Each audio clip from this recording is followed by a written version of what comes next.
and might have won the Worlds a third time, but just decided not to try and forego his last year to play in men's.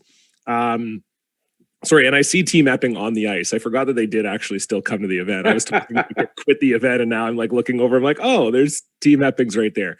But yeah, they obviously put themselves in a position. You know, I mean, Al, you've been around the juniors a long time, and the way the game has moved.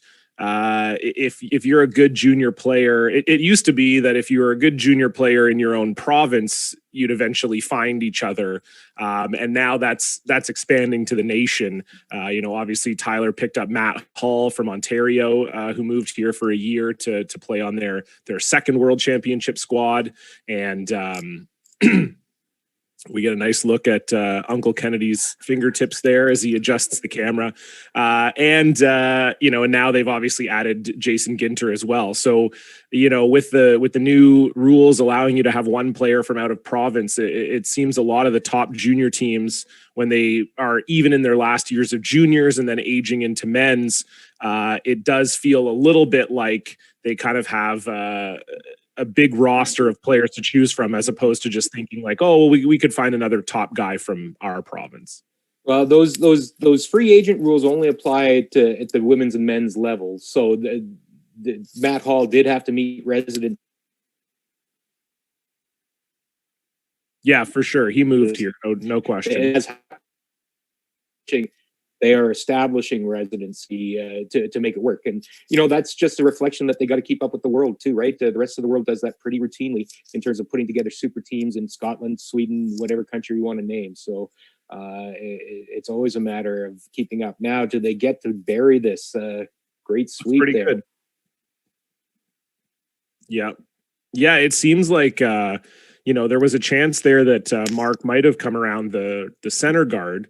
But as we saw, it looked like neither team had really gotten a handle on what the ice is to the center. And at least by coming this way, Mark sort of cancels out the rock that Jason Ginter had just thrown in the back of the house. So this will be Sterling Middleton's first throw of the second end here.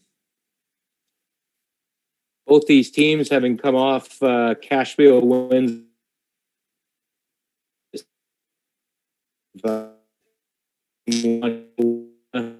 Last week or 2 weeks, and Team Jacobs won at an event in Ontario. So both these teams 1-0 in their cash fields so far this year.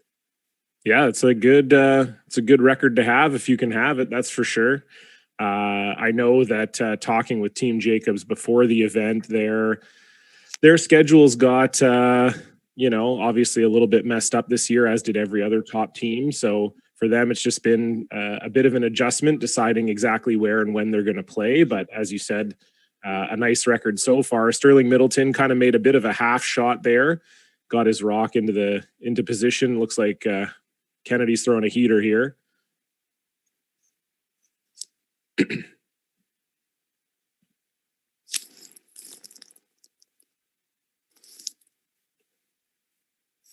That's going to clear some of the rocks out of the house, but it will leave Tardi an opportunity to draw behind cover here and lie two.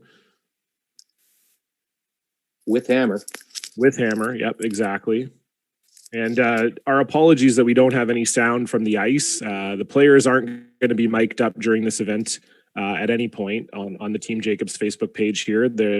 Every game of Team Jacobs draw is going to be carried on this page. They play at 9 a.m. and 1:30 both today and tomorrow. But they won't be mic'd up for any of the games, but we should have some of the ambient sound from the curling club either later this draw or certainly by the draw this afternoon. So just a case of trying to work out all the tech here, and everyone's doing a great job. Jerry Gertz at Curling Zone, and like we said, we got Mark's uncle manning the cameras at the Penticton Curling Club. So it's a team effort to put this together, and hopefully by by this afternoon's draw, we'll have absolutely everything figured out. So Sterling Middleton comes a little bit deep here. I would imagine that Brad's just going to follow him here. Yep.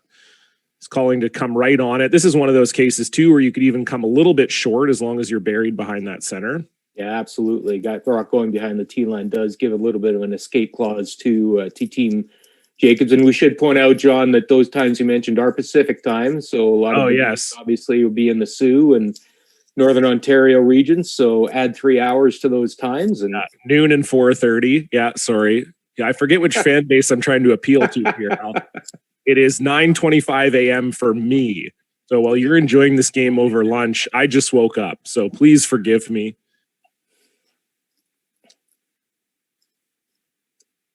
So Brad will look to follow Sterling Middleton's rock right down here, freeze right to the face of it. he might even be happy to be above the tee line, wouldn't he, John, if he's buried? I think either one is fine. I think the only worry you have if you come above the tee line is that there's a potential run back there for Tyler. So, you know, you ideally, I think Brad would want to be as close to this rock as possible. Ryan Harnden signaling that it's heavy.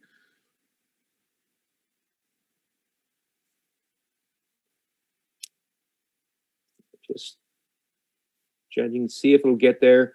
Not bad, not bad. And that's not bad. It makes it so that Tyler can't really freeze. So you can see Tyler's debating whether or not to freeze or to run, and so he's going to freeze. But that's kind of what I was talking about, Al. I think if you're say above the tee line in the 4-foot there, you give Tyler a potential run back option to clear that rock out and still lie to.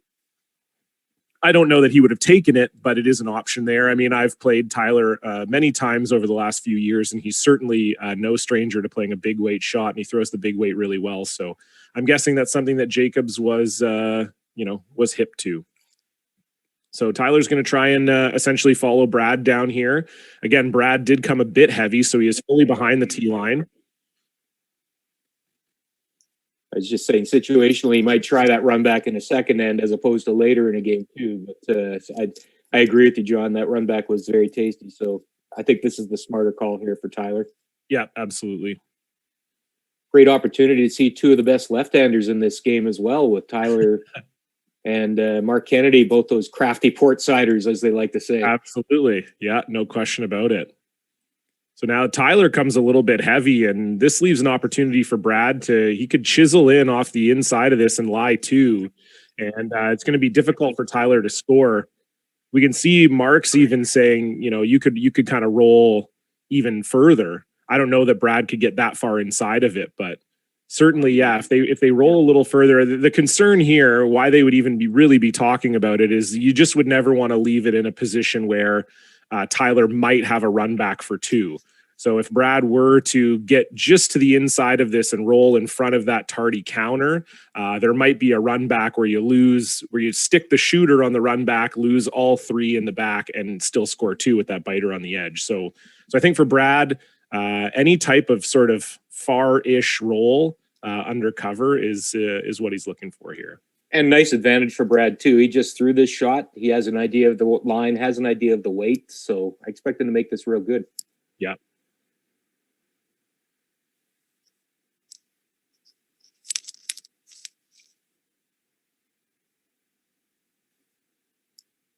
Trying to keep that straight is EJ.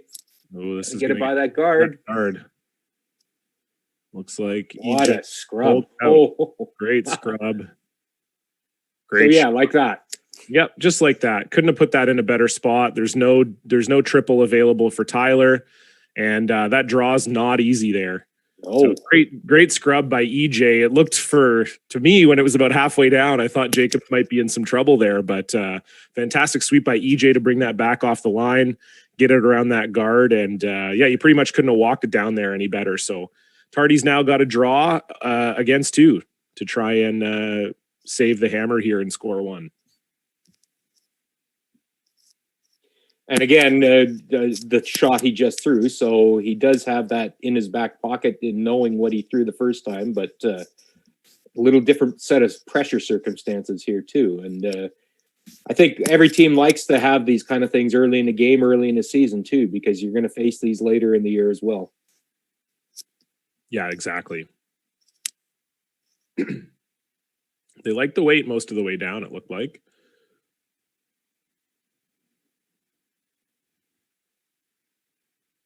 Great shot by Tyler. And that's a score of one. So Tardi with a great draw there makes it 1-0 here over Team Jacobs. Team Jacobs will take the hammer into the third end here at the Ashley HomeStore Classic in Penticton.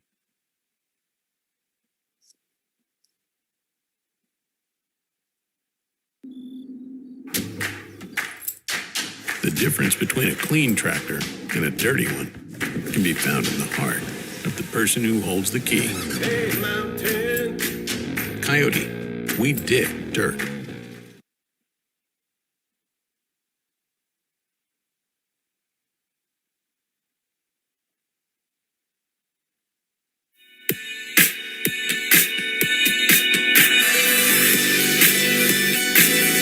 Back in Sault Ste. Marie, Ontario. We're not on the ice, but maybe second to that. If we can't be playing, we're going to be eating some pizza and having a few beverages, I guess. And today is International Beer and Pizza Day, officially. Didn't know it existed, but we found that out. So we thought, hey, if it's International Beer and Pizza Day, let's go have a few beverages. Let's go have some pizza. We're at East Street Pizza here in Sault Ste. Marie, one of the top pizza places in the Soo. They just so happen to also be selling Kingsville beer. I, EJ Arnon, have selected the Light A award-winning beer. Ryan, what do you have there? I have the Hef. The Hef cups. You got the what? I don't have the can, but I got the Czech lager. You got the Czech lager. My favorite. Nice. And you know what? We're going to have some fun. We're amateur pizza rating professionals, if that makes any sense. But we're going to rate some pizza today. Cups, you go first. You let me know what your thought is, what your score is, and why. And then Ryan will get you as well. Yeah, I'll just be real quick and simple. Let's go. As soon as the box opened, I was quite impressed. Yeah. Nice big wheel. Yeah. Crust is nice and fluffy. Fluffy crust. Hey, and here's the thing: we're not Dave Portnoy. No. Barstool. No. We know that. We will say that we come from Sault Ste. Marie. Definitely world renowned for pizza. East Street Pizza, obviously. This is my first time. Me too. Scoring? Yeah, first time. First time eating here as well. Yep.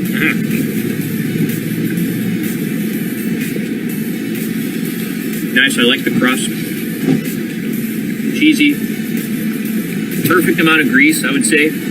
East Street Pizza in Sault Ste. Marie. Kingsville beer.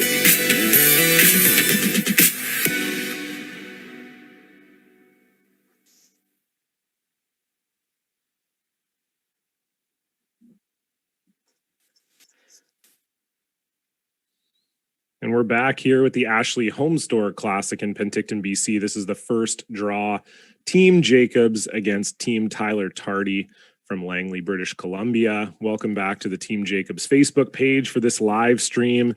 I just checked in on the numbers. There's 150 of you watching this, so that's fantastic. For a midday Friday, I don't know why you're not at work, but we appreciate that you're here. Or maybe you are at work and you're just streaming in the background at work, but we appreciate you all the same. You just saw a nice ad there for Kingsville Brewing. That's one of Jacob's new sponsors this year. And I don't drink beer, but it looked tasty to me, Al. Listen, I might be taking a break here in a moment just to get some pizza and Kingsville beer if we can get it here in BC, because that looked spectacular. It's 9:30 in the morning, and You're ready. You're fired up. It's 5 o'clock somewhere, they say, Al. I don't know too much about that. That is what I hear people say, so no problem. If you're watching on Team Jacobs Facebook right now, there's going to be quite a few more videos coming up over the next few days and few weeks. Team Jacobs has been working hard to create some video content this year for you, so stay tuned for that. But now back to the game. We've got another it looks like another fun end shaping up here, Al. Obviously, these teams are into the game now. We've got Tyler Tardi starting out with the, with the sort of center guard that looked like it overcurled a little bit. And Jacobs is kind of set up nicely here, and maybe even a little bit more nicely now that they got that little chisel over behind the guard from Jordan Tardi. So Brad looking like he's going to stuff the turkey, as we say. I know American Thanksgiving is coming up. This is where they'll... hope that EJ can curl one in here behind the guard and get some action going. It's always interesting to see teams work things out early in the season, especially teams with new lineups. Jordan moving back lead, bringing Ginter in at second, and obviously that's an adjustment all the way around. Communication, weight control for Jordan, who hasn't played lead an awful lot. All those things are kind of playing into the Team Tardi approach to these games, I would think. And the fact that they did manage to win in Kelowna last week, that's a a bright spot for them. And as we both know, John, not lacking in motivation. They had a crushing loss in the BC final last year to Team Cotter that I am sure is still driving them as we speak. And they would love to get another chance at redemption when the BC Men's Championships take place in Kamloops in the new year. Knock on wood. Yeah, exactly. Well, as a veteran of losing the British Columbia final, Al, thank you so much for bringing that up. Well, listen, I knew as soon as I brought you on here with me that was gonna come up a few times. But yeah, that's a nice shot there by Jason Ginter. Really nice. But yeah, it's it's certainly motivation. I think especially we talked about earlier in the broadcast, Tyler did have 1 year of juniors eligibility left last year.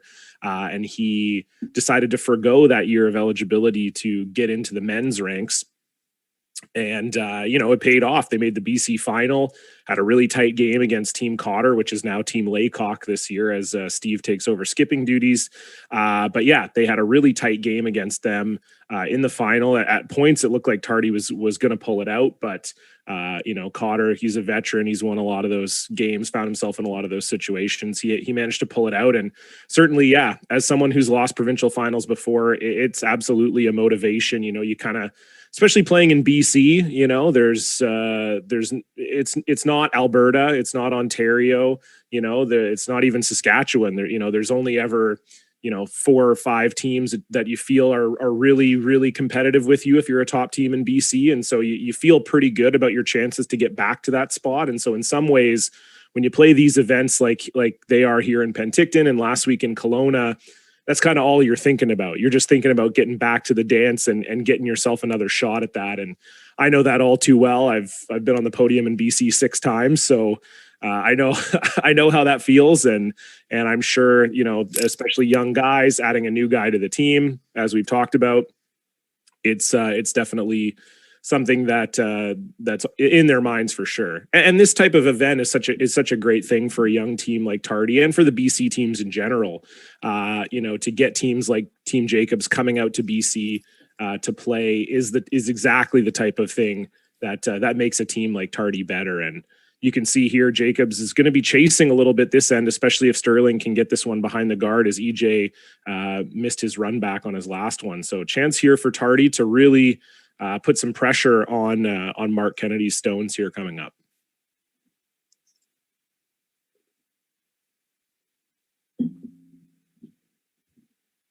Very nice looking shot. And yeah, there's going to have to be some cleanup done here if Team Jacobs is going to look to score. You talk about adding new players, John, and obviously Team Jacobs did that very successfully last season, bringing Mark Kennedy aboard in place of longtime vice Ryan Fry. And Mark obviously has a pedigree like Team Jacobs, former Olympic gold medalist, and just brought a different perspective, I think, that at that vice skip position that I think Brad Jacobs really took advantage of and enjoyed.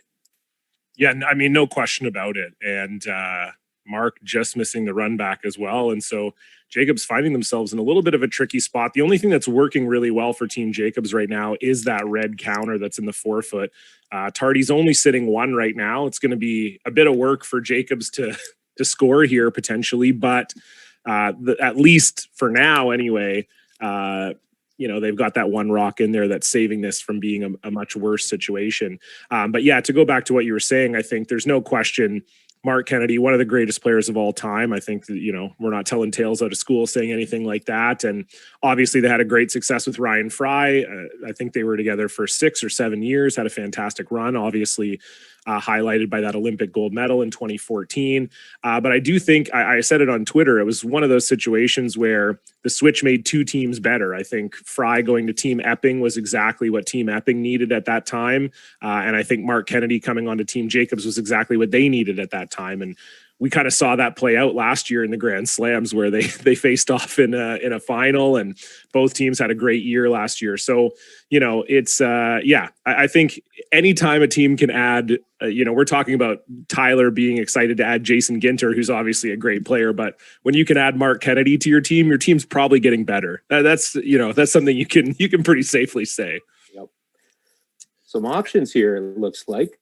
Yeah, I mean, they could run the guard in again, but the risk is, you're running in a Tyler Tardi rock, and if you hit it in the wrong spot, you could find yourself losing that red counter that's sort of saving you right now. And in the worst case scenario, Tardi would be sitting 5 when it's all said and done. So this is kind of what they're looking at here. Mark seems to favor perhaps this sort of thin double, but again, risky shot. You lose that back red, and if you don't lose the 2 blues in the forefoote at the same time, you're kind of in trouble here. It'd be nice to hear what they're talking about, but that's what I'm guessing they're discussing. Is they know the importance of losing that red counter if they don't either clear multiple stones when they lose it, or get their rock in a better position. And so I think that's probably what they're discussing here is a shot they can make that doesn't lose that counter. Because as I said, even this shot they're thinking about now, not running the guard in. If Mark doesn't make this double very precisely, Tyler could be lying 2 in the forefoot behind 2 guards. So this is a huge shot. This could be the entire end here. If Mark's able to get those 3 rocks out of the forefoot, still going to look pretty good for Tyler Tardi, but there's maybe a path to a 1 for Jacobs. Yeah, tough shot here. Got the right guy throwing it, obviously, but there is a certain element of pressure here. Tardi's got that lead and has applied the pressure this full end. So, yeah, no question.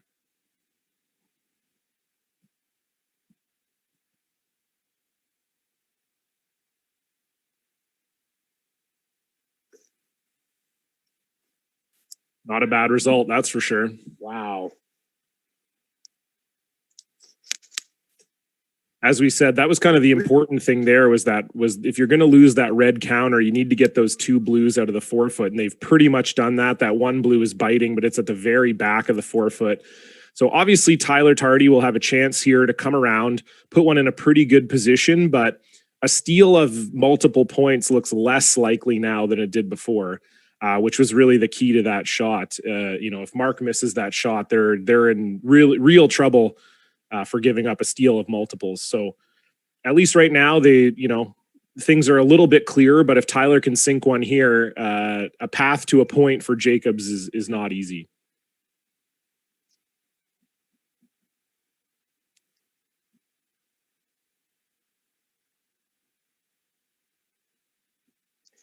For a young guy, John, you've been around curling a long time as well.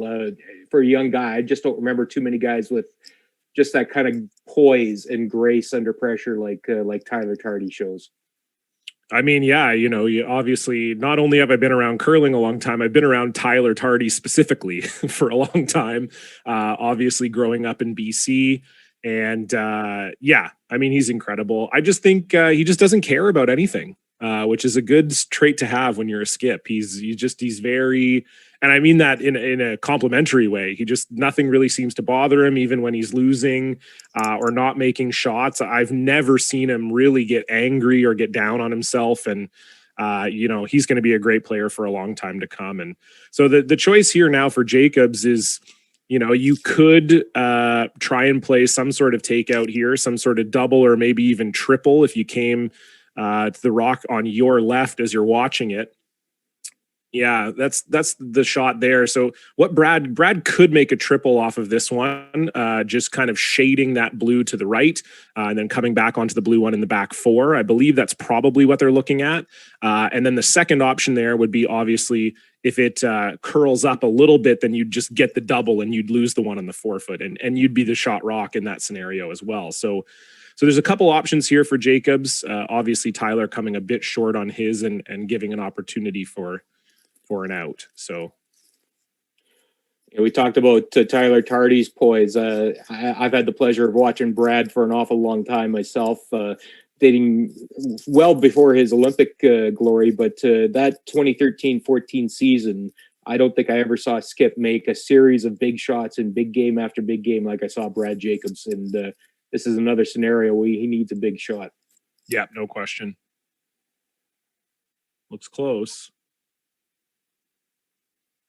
Ooh. just caught in the middle on what line call to make there. Yes, exactly. As we said, Half an inch either way, and they make something good, I think. Absolutely. Yeah, we talked about that option. There was really three options there. They had the triple where they just shaded that rock that you still see in the top 8 there. And then the rock they were hitting would come back onto the one in the 4 foot and potentially get all 3. They had even the option of getting the top 2 was not bad for them because then it clears out that top of the house and probably gives Brad a chance to draw to at least cut Tyler down to 1.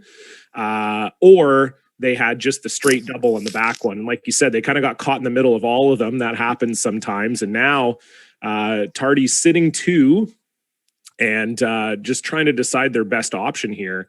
I think your first instinct would be to draw here around those 2 rocks, but they might feel like it's not curling enough to get to where Sterling Middleton's broom is currently sitting. So they could be looking at several options. Jason Ginter talking about maybe a tap here on the intern side for Tyler. Outturn for Tyler, sorry. But yeah, it looks like they're just going to maybe throw a guard here and kind of dare Brad to sort of draw in there. And we haven't seen Brad throw a draw down this way. So not an easy shot. I don't mind the call here from Tyler. The risk you run in trying to draw into the house is that you either click off the top guards or you leave it out, which leaves a kind of an easy hit and roll for Brad to get out of the end. By throwing a guard, you put all the pressure back on Brad. You're sitting 2. It's making him throw a shot he hasn't thrown yet, too. Right down that intern path, I think, is where they're looking. Yeah, exactly. Yeah, it's a bit weird for us, Al, because normally we're used to the players being mic'd up and we let them do the strategy talking for us. We just kind of sit back and we go, okay, here's what they're talking about. And run the risk of them watching after. What are they talking about? Exactly. I'm never going to ask John to comment. But we were never thinking about that shot. I'm just trying to spell out all the options that I see as a former lead who had no say in his team's strategy whatsoever when he played. So yeah, this is exactly what we were talking about. Yeah. That's what we were talking about, Al. They are going to throw that intern draw. And as we said, this is not a shot that Brad's thrown yet. He has thrown draws last end, obviously, he threw a couple, but John, we got to get back and practice clockwise rotation. Sorry. Yeah, I'm just a right-hand, left-hand guy. Who cares? Right. But yes, sorry, clockwise rotation. My apologies. 25% of the players in this game are left-handed, so that's a great point. Yeah. The clockwise rotation for Brad here, and not an easy shot. He does have a decent. I mean, he's got pretty much the whole 4 foot to score in, but. Pardon me, not an easy shot to save 1 here.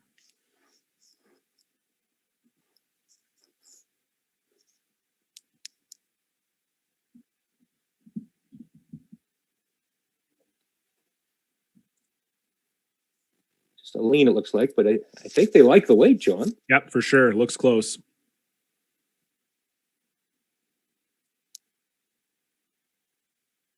Yeah, just like that. Just like that. That's why they pay him the big bucks, as they say. Nice sweep by Ryan Harnden, perfectly controlled. And much like Tyler making a nice draw in the second end, Brad makes a great draw in the third end. And after 3, Tyler Tardi, Brad Jacobs, all knotted up at 1.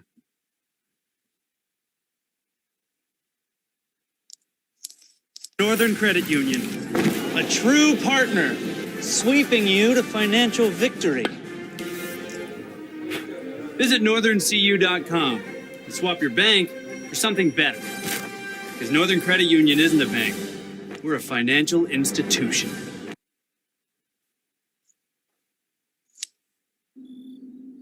Coyote may not be a household name, but we are a land name, and a work name, and a family name. And those are all the names we'll ever need. Coyote, we dig dirt.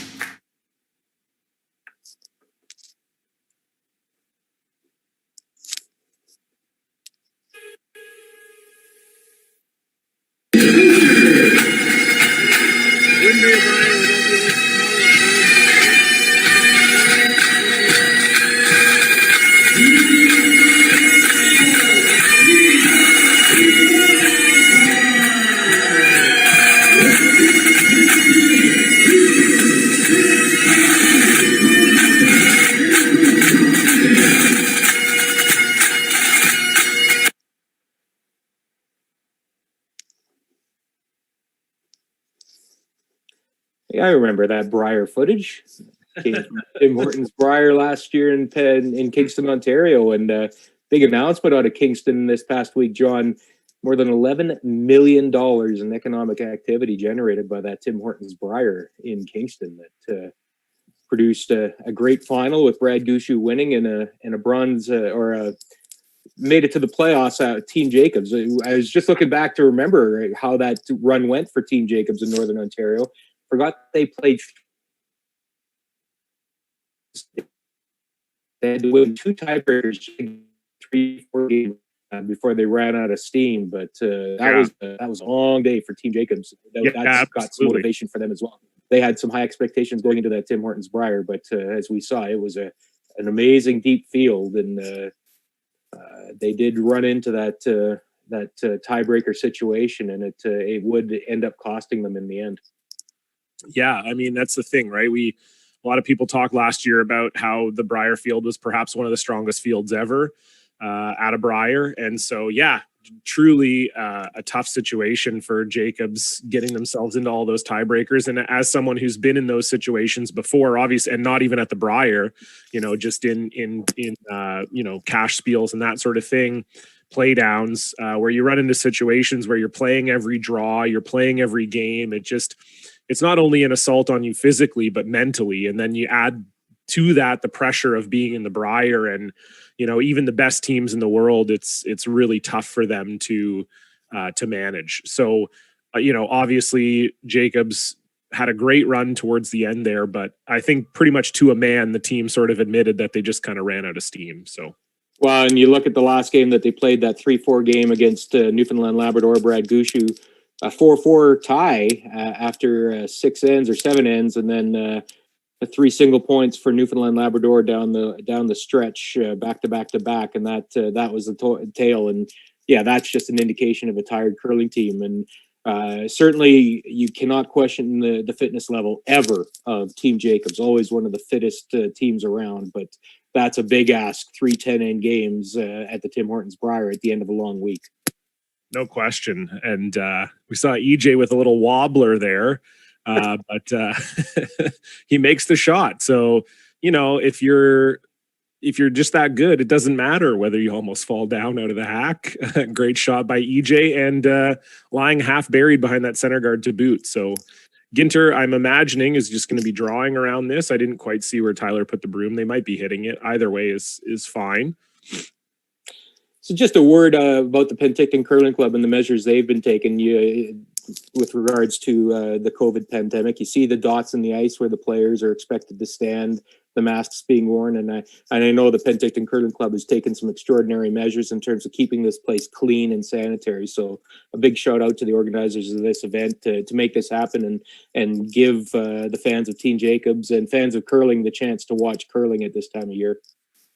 Yeah, great point, Al, for sure. Obviously, that's we saw the ladies event in Okotoks get canceled halfway through a draw yesterday due to some new measures from the Alberta government. And that's kind of what a lot of these Bonspiel organizers have been working with this year. It's not just the challenge of organizing the Bonspiel, but it's also organizing it in a way that would be safe for everyone playing in the event. And so, and not just that, but dealing with dropouts and things like that. I mean, like I said, I'm sitting at home this weekend because of an edict that came down from the BC provincial government just 7 days ago, not even 6 days ago. So, it's already such a challenge to coordinate all these teams coming from all over Canada.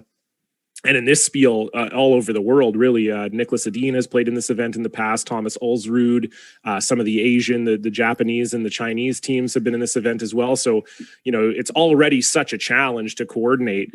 And then you add on top of that, teams dropping out, safety measures, all that kind of thing. It's just simply not easy to run an event right now. And so, yeah, and anyone that can put on an event is doing a good thing, and we're obviously seeing that here. The ice looks great, and the teams have given us a great game so far. More news related to that today, John. Not sure if you saw it, but the World Curling Federation did in fact cancel the World Junior Championships that were supposed to take place in Beijing in the new year. That was going to be the test event for the 2022 Winter Olympics, and the World Wheelchair Curling Championship is being postponed, but no dates yet announced. So definitely still some impact being felt and will be for the foreseeable future.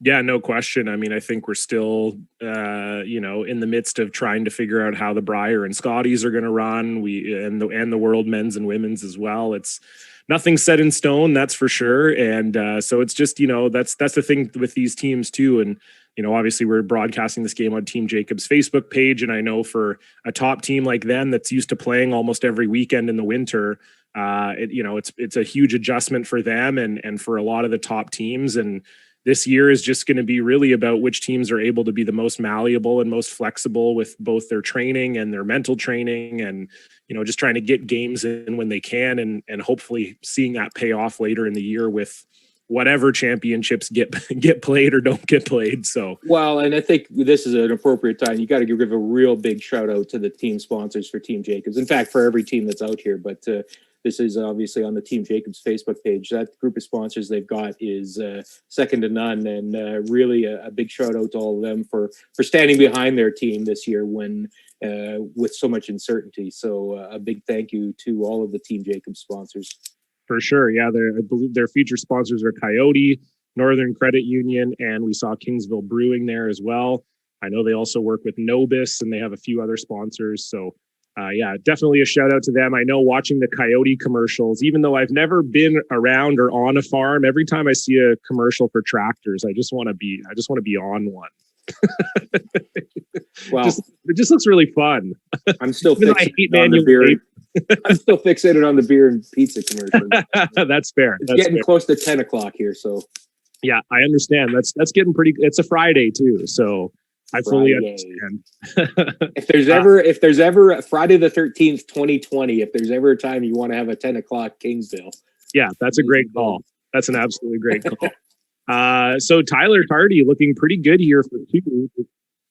They've managed to split the rings here, and unfortunately Mark Kennedy rolls out there. So Tardi, even with a center guard up, is going to have a chance to split the rings here. And with Mark Kennedy, where he left that stone, you could see Tyler sort of indicate if Sterling Middleton can kind of come back to that stone at the back house, it's going to leave Jacobs with a tough decision. And, he's likely just going to try and hit it out and give up two, I would imagine. I don't think he's probably going to try and freeze and force Tardi, but we'll see what happens.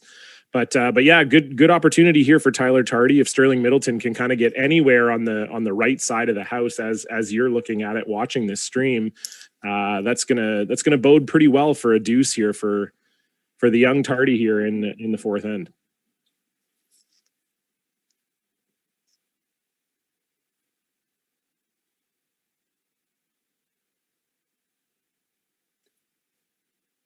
Just don't want to have it high enough that it leaves that crosshouse double. No, that's for sure.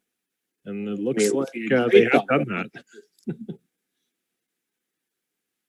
Yeah, I would imagine that Brad will be taking a run at this one. It's not an easy double, but even if you could get over towards that blue one, yeah, that would certainly be helpful. And that just looked like a case of maybe Sterling pitched it a little tight there. Or perhaps it wasn't enough ice, but you kind of start to run out of rings when you get to that edge of the house, and that's kind of what looked like what sort of happened there. And obviously Brad can throw the heater, so he's going to be looking for a cross house double here, and we'll see if he can get them out of trouble. As we say, even if you don't make the double, if you just get even close to the one on the left side of the house as we're looking at it, you forced Tardi into potentially hitting it and creating a double situation for Brad on his last.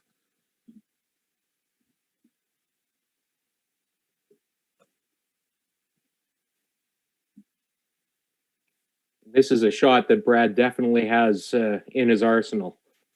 Oh yeah, no question.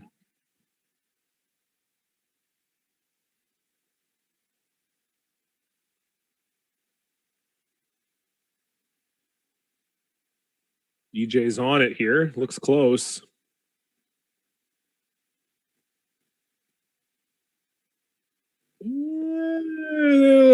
Frozen.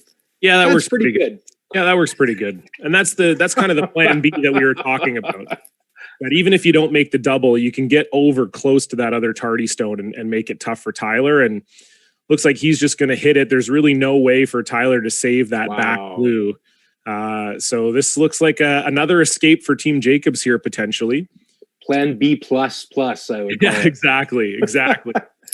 You just cannot say how great that shot was. I mean, just the margin for error to make it so good was very, very small. A great line call, great sweep, great delivery.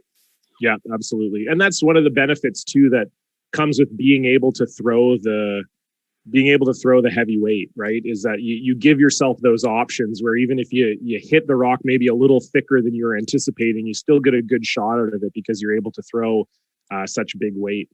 And so Tyler does just as he wanted.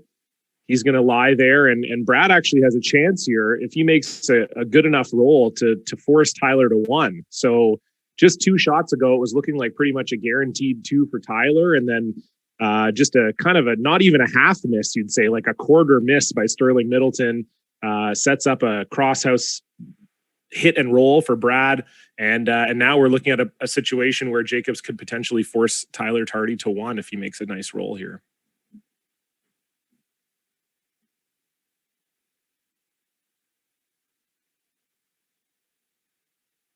Can't take this one for granted either. I mean, you made a great shot on your first one. You want to follow up and don't come back with a half shot and give the easy blank to Tyler here either. You want to make him make a shot. Absolutely, Al. Doesn't look like he's going to get the roll here, but that's fine. So Tardi will now have the opportunity to blank, and if he does, we'll head into the fourth end break tied 1-1 in a game that's presented more scoring opportunities than we've seen on the board. And this has been a trend in recent years, Al. We've seen teams are getting so good at hitting that, you know, even with lots of rocks in play and very well played ends, you end up in a low, tight scoring situation. And that's what we're seeing here.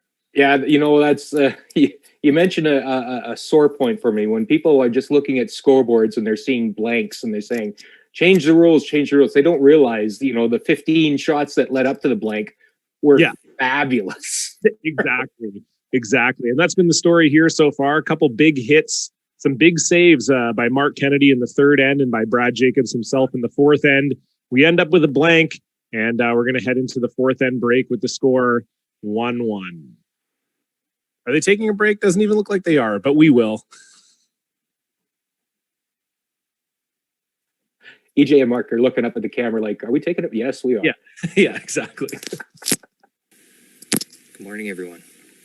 Beautiful morning here in Sault Ste. Marie. The sun is just coming up over the trees. It's about 7 a.m. Tell you a little bit about our morning so far. Our daughter came upstairs as she normally does, bright and early, just after 6 a.m. Woke us up.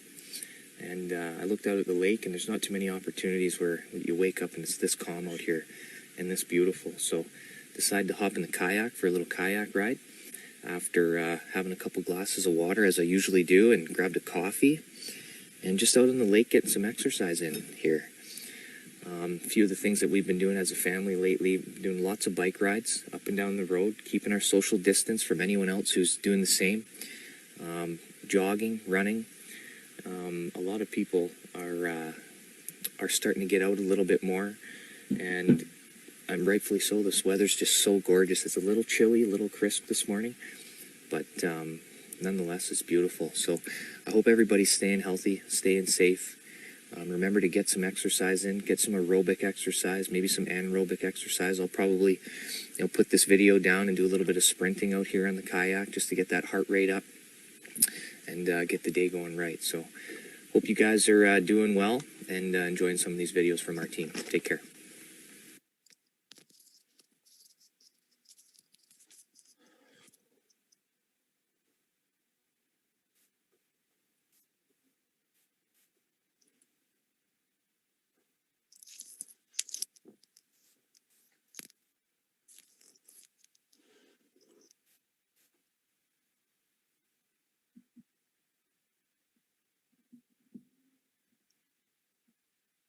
All right, so we're back here at the Penticton Ashley HomeStore Classic.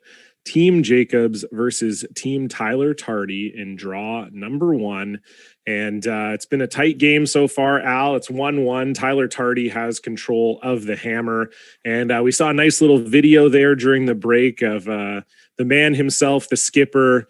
That was from back in May out on the lake in Sault Ste. Marie. I know that him and his wife, Shauna, have been building a nice cottage up there. So I believe he's out on the lake. He was giving us an update of what was going on at that time in May with what him and his family are up to in quarantine. Obviously, he's got 2 kids. And so he was giving us the whole rundown there as he was floating on the lake, looking pretty serene. I must admit, as I look out my window and it's pouring rain and it's like +4 here in Vancouver, BC, I was a little bit, it made me feel some feelings, Al. All the feels, eh? All the feels. Check out that Team Jacobs Facebook page as well, and leave us your comments too. We'd love to hear from everybody where you're watching from. I see Marquette, Michigan is checked in. I believe it's, or is it Minnesota? Marquette, it says. I know there's one in Wisconsin too, for that matter. But check in with us. Tell us where you're watching from. Glad to have you aboard watching this great broadcast here from Penticton, the Ashley HomeStore Classic. Yep, absolutely.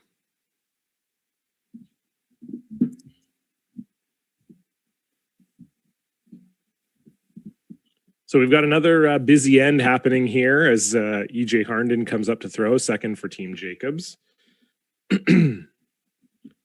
And as we've said, Al, even though the score is 1-1, this has not been a game where the teams have been afraid to mix it up. There's been lots of rocks in play every end, and there's just been some big hit shots, particularly by Team Jacobs, to get themselves out of trouble and to keep the game as close as it has been. And you know, Tardi, give them credit. They've been really setting up these ends quite well. Jacobs has been kind of behind the 8 ball from the start of every end. And that's not because of any play. It's just, you know, both Jordan Tardi and Jason Ginter have been making some fantastic shots and putting the pressure on. And speaking of fantastic shots, EJ makes a really nice little tap back right there. And that's going to force Jason Ginter to play a run back here. Obviously the second option is just to get a straight peel.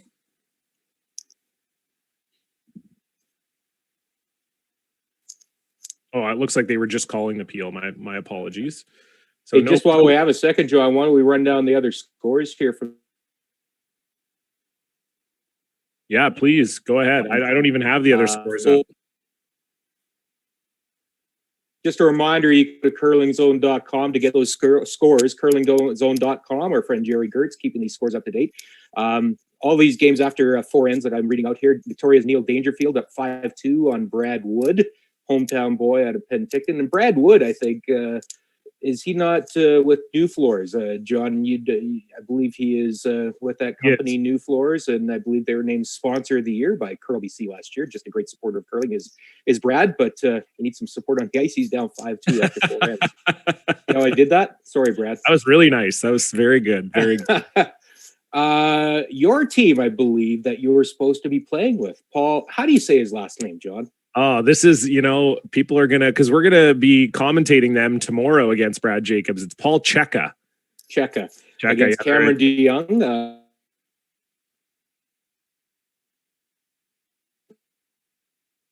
Oh, Al, you cut out. I didn't even hear the score. 2-2. Perfect. Yep. Jeremy Harty out of Calgary is having a real good, solid season this year playing out of Alberta. He's up 3-1 on John Epping playing the 4th end, a deuce in the 2nd, and then a stolen point in the 3rd. So mild upset brewing there, but Jeremy's had a good start to this season. Yeah. Kevin Cooey, you may be aware of him out of Calgary. I've heard of him. He's won a few games. He's up 4-0 against the Geelers. Sean Giel playing out of Kelowna this year. They're at the 4th end break. And Glenn Howard, who won a big event last weekend, or has won an event this year, he's up 6-1 on Victoria's Jason Montgomery. 3 in the 3rd end, stolen 3 in the 4th. So those are the scores. A reminder, you can see them all on curlingzone.com. Yeah, it's it's like we said, obviously a lot of top teams playing in this event, and we're going to see a lot of good games. And it's interesting you bring up Jeremy Hardy. I think he's a guy that's kind of fallen under the radar a little bit. There's obviously been a lot of great junior players coming into the men's ranks in the last few years. We're watching one of them right now, and Tyler Tardi, obviously Matt Dunstone, a little bit older than those guys, but still in that conversation. We've seen a few of the younger guys from Saskatchewan come up. Rylan Kleider has been playing a lot on the Saskatchewan tour this year and having success. I believe he won an event this year as well. And Jeremy Hardy's a guy that doesn't get added to that conversation a lot. I think just because he, didn't have maybe the success at the national level that some of those other teams had, but they're a very, very strong rink. Kyler Kleibrink, Shannon's son, is also on that team. And they're just, I've played them a few times on tour. And again, Jeremy's one of those guys. He's cut from a very similar cloth to Tyler himself. Tyler Tardi, in that he just not a lot bugs him. He's a pretty easy kid. So I think they're going to be a team to reckon with in Alberta. But I've heard there's a few good teams in Alberta, so they might have to wait. They might have to wait a while, but they're on the right path. And speaking of being on the right path, Tyler Tardi looking in extremely good shape here.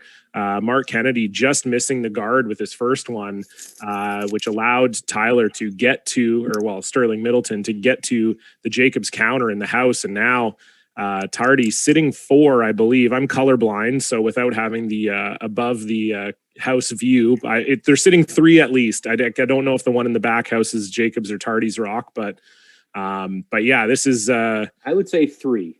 Okay. I'd say that one to top right of the picture is a red rock, but Mark Kennedy again caught in between shots. Yeah. If Mark makes a smaller roll there, it's a tougher hit for Tardi. If it ever over curls, they could be hitting the rock into the pile. If he makes a really good roll onto the center one, Tyler's in big trouble, but he kind of comes in between both and over rolls. And now Tyler's got a chance to really put some pressure on Team Jacobs here, which they have been doing for the last few ends. It has to be said, Tardi's been out curling Team Jacobs for the last few ends now. And this could be, Brad's gonna have some work to do. We'll say that.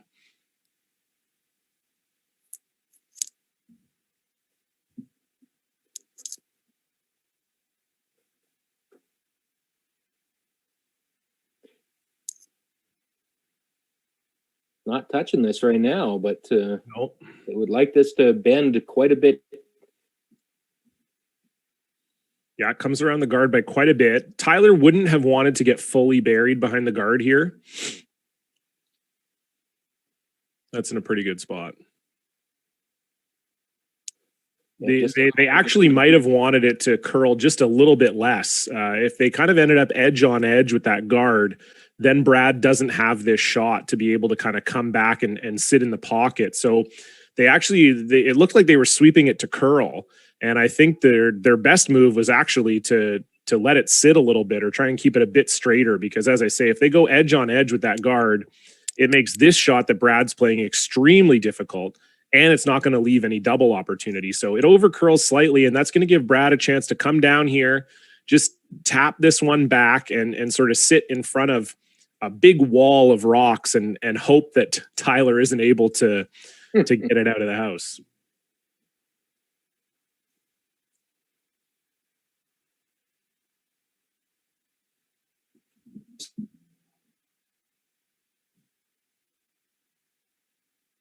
Some absolutely clutch shots to get out of trouble, and this is another opportunity that Tyler perhaps presented to him with the placement of that last Middleton stone.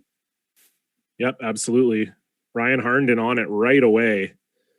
Well, line looks pretty close.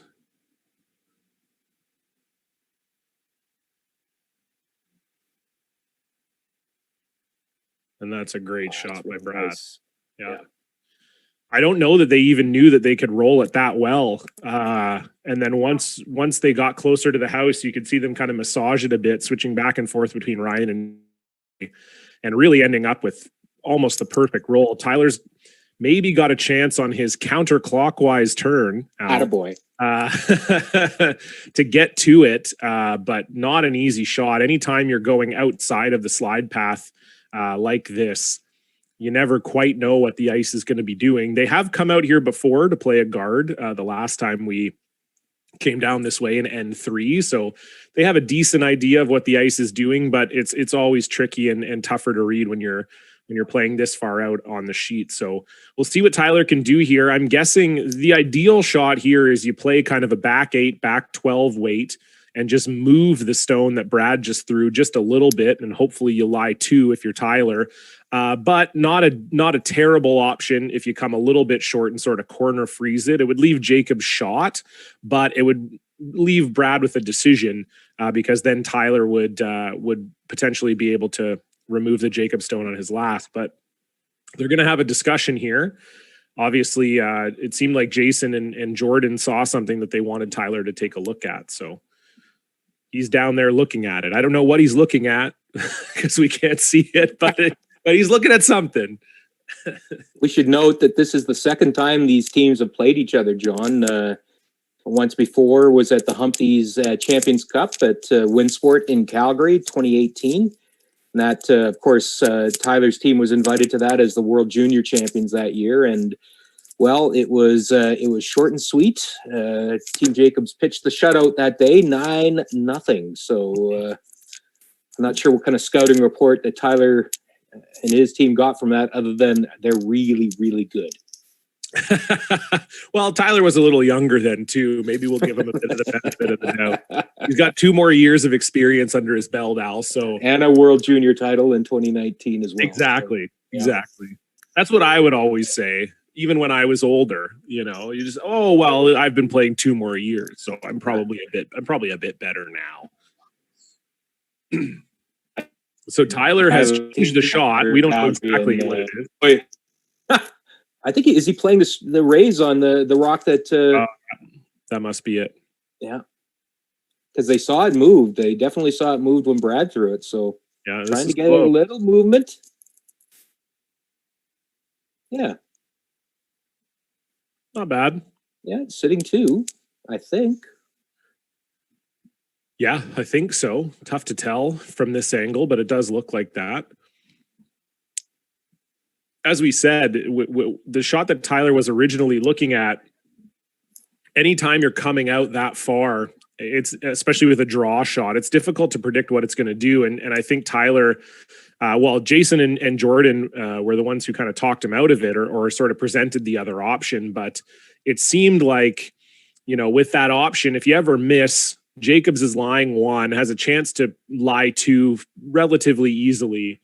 And so, as Tyler, you're probably a bit worried about that. So they change the call and they make a pretty good one here. And looks like Brad is once again forced to make a really good roll here. I think with the way these rocks are staggered, he can roll to shot stone, but not easy. That's for sure.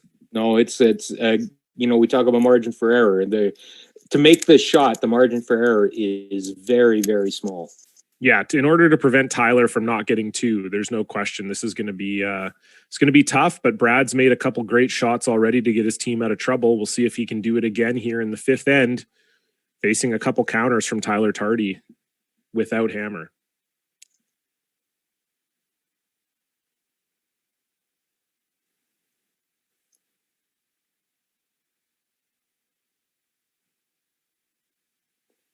I think this is the underrated part of Brad Jacobs' game too, John. Beautiful way too that he used with. Yep, no question. He's a good hack weight thrower, and looks like he didn't quite get the roll he wanted there. So Tardi's going to be drawing for 2 here. I do agree with you, Al, though, for sure.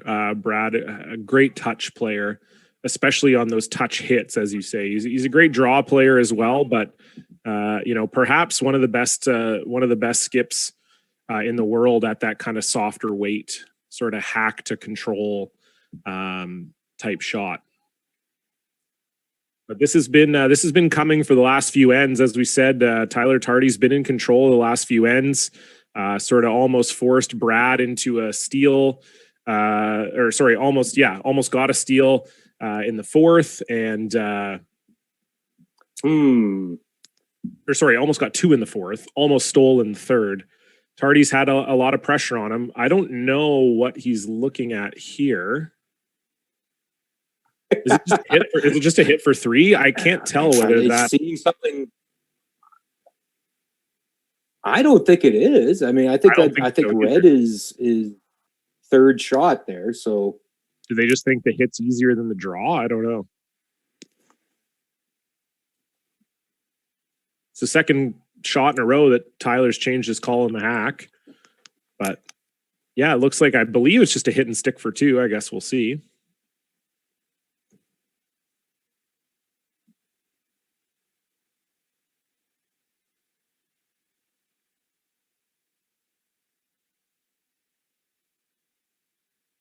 Really touching it. They'd like that to move a little. I think it's okay. I think so too. Ooh. They seem happy with it. I think it's a two. So yeah, interesting call. Say that's a two. Yeah. I guess it paid off, whatever the call switch was. Maybe they didn't like the draw. Maybe they thought it curled too much there or something. We have seen some of those rocks finish quite hard. Maybe they were a little worried about that rock in the top 8 foot, but Tardi makes a nice soft weight hit, picks up a score of 2 in the 5th end, and that will leave Jacobs trailing by 2, but with the hammer heading into end number 6.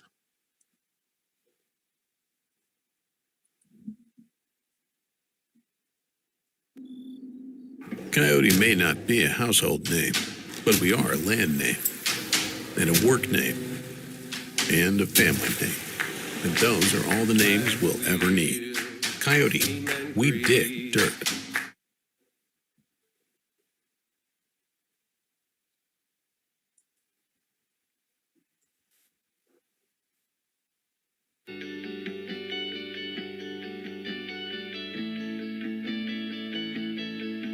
What does it mean for the hospital to be able to participate in events like this? Oh, I mean, Team Jacobs is always a great supporter of our hospital. They've been doing their golf tournament for years, donating tens of thousands of dollars, and just being able to help them facilitate something like this, donating masks to our hospital to help keep people safe is incredible. And we're going to be donating 2,095 masks, which we're extremely proud to be able to contribute to our local community, our local hospital, and give back in a different way. Usually we have our golf tournament every summer where we're donating tens of thousands of dollars to Syria Hospital, and this time we're doing something a little bit different where we really wanted to try to give back in a way that was going to have a real impact based on what we're going through, and to be able to deliver 2,095 masks to Syria Hospital today. We're super excited to be here to be able to do that, and proud of the community that we come from and that we live in, and again, just wanting to give back in any way we can. And so that's what we're here to do today.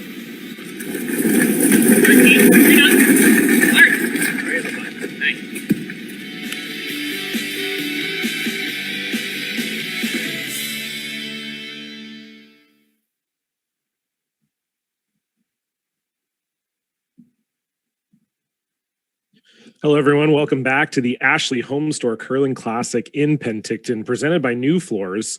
This is the 6th end of the game between Tyler Tardi and Brad Jacobs. Tardi's had a great last few ends, culminating in a 2 last end with hammers. So we find Brad Jacobs down 2, but with the hammer here in end number 6. And just before we get to the end, Al, we would be remiss not to talk about what we just saw there. Kind of, we were talking about Brad having some excellent sponsorship partners, especially with Coyote Tractor. And the video that you just saw in the break there was over the pandemic.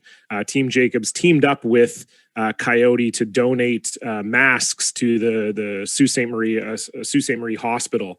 And so obviously doing their part during the pandemic, and obviously the 3 guys, Jacobs and the Harnden brothers from the Sioux, proud to be from the Sioux, and donating those supplies when they're most needed. So pretty awesome stuff from Team Jacobs and Coyote. And it's nice to see companies not only partnering with curlers, but wanting to make a difference in curlers communities as well. Yeah, absolutely. And, you talk about kind of that connection to the community too. And Team Jacobs has always been about and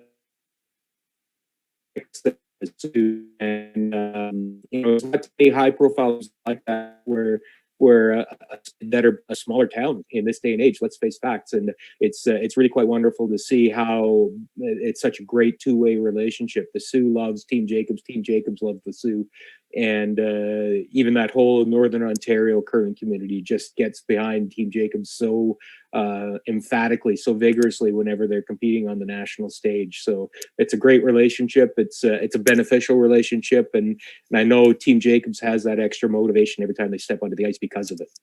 Yeah, no question. They donated 2,000 N95 masks. That's what we saw there, and for sure. And I think one thing that's cool about Jacobs too is that they've stayed in the Sioux, like you said. In this day and age in curling, a lot of curlers, especially if they're from smaller towns, find their way to bigger metropolises in order to curl with stronger teams. We've been seeing that for quite a while now. And in Jacobs, their team, the three guys, the brothers who are obviously cousins with Brad, they decided, like, we're from the Sioux. We love being from the Sioux. We're staying here and we're just going to make it work curling out of here. And I think that's something that, that obviously a community identifies and respects about them. So pretty awesome. Presents huge challenges too. Just traveling alone, getting out of the Sioux is not an easy thing. And I'm positive everybody watching on Facebook that's in the Sioux is nodding their heads in agreement. They know what it's like. Anytime you want to make any kind of trip, you got to get on that plane and fly to Toronto and then on, right? So it's not an easy thing. And that's, again, why we point to those sponsors for standing behind Team Jacobs. So that's a great relationship they have there. No question. And we, speaking of great things, just saw a fantastic shot from EJ Harnden getting rid of all three Tardi counters in the house. And so this is a pretty ideal situation for Team Jacobs. They've got two corner guards up, and they're on the offense here. So Tardi, we see this a lot, Al, with the new 5-rock rule. When teams are ahead without hammer, they put all three of their rocks in the house. And it's just truly a testament to the skill of Jacobs that they're just, Tyler puts all three of their rocks in pretty good positions, and then EJ just gets all three of them out of the house, and now they're in a pretty good situation to score two here with two corner guards up. Well, now let's talk about scoreboard too, because you're in the sixth end of an 8-end game. You're down 2. A deuce is almost a requirement, but you're going to want to score regardless, right? I mean, you got to score in this end if you're Team Jacobs in order to increase your chances of getting the hammer in the 8th end coming home. So that's certainly Tardi had Jacobs and try and get a stone buried, if not more. Yeah, exactly. And that's what we see here. They're obviously just going to ignore the Tardi stone in the house and go for a draw with EJ's second here, which looks pretty darn good. It's a little deep, but that'll play. Oh, it's got a stick. Well, just. We've been seeing those rocks, especially from that in to out, Al, when they're coming down the middle of the sheet. Pardon me, and curling out towards the wings. They've really been curling. We saw that with Sterling Middleton's draw in the 4th end coming down this way. And yeah, they've been curling a ton off the center line. And our stats man here, Jerry Gertz, in the background, he's always got the info that we don't have. Just further to the conversation about Team Jacobs, he notes that pre-2013, before Jacobs added Ryan Fry to the squad, and they were a 4-man unit from Northern Ontario with they had a few different players, Matt Dumontel and Caleb Flaxey, who I know is going to be doing some commentary later on. For the boys, they didn't have an event within 6 hours of them. And so they were on the Ontario Curling Tour, driving 5 to 6 hours to play in these events every single weekend. And, that's a level of dedication that you kind of need to have to play the sport these days. And one that's obviously paid off for Brad and the squad. And unfortunately, EJ coming a little deep allows Tardi to sit 2 here. So that's going to be a challenge for Jacobs now, but luckily for them, Sterling's draw here did come a hair deep. so Mark Kennedy can follow it down and try and lock this on, and maybe they can stack some rocks behind this corner guard.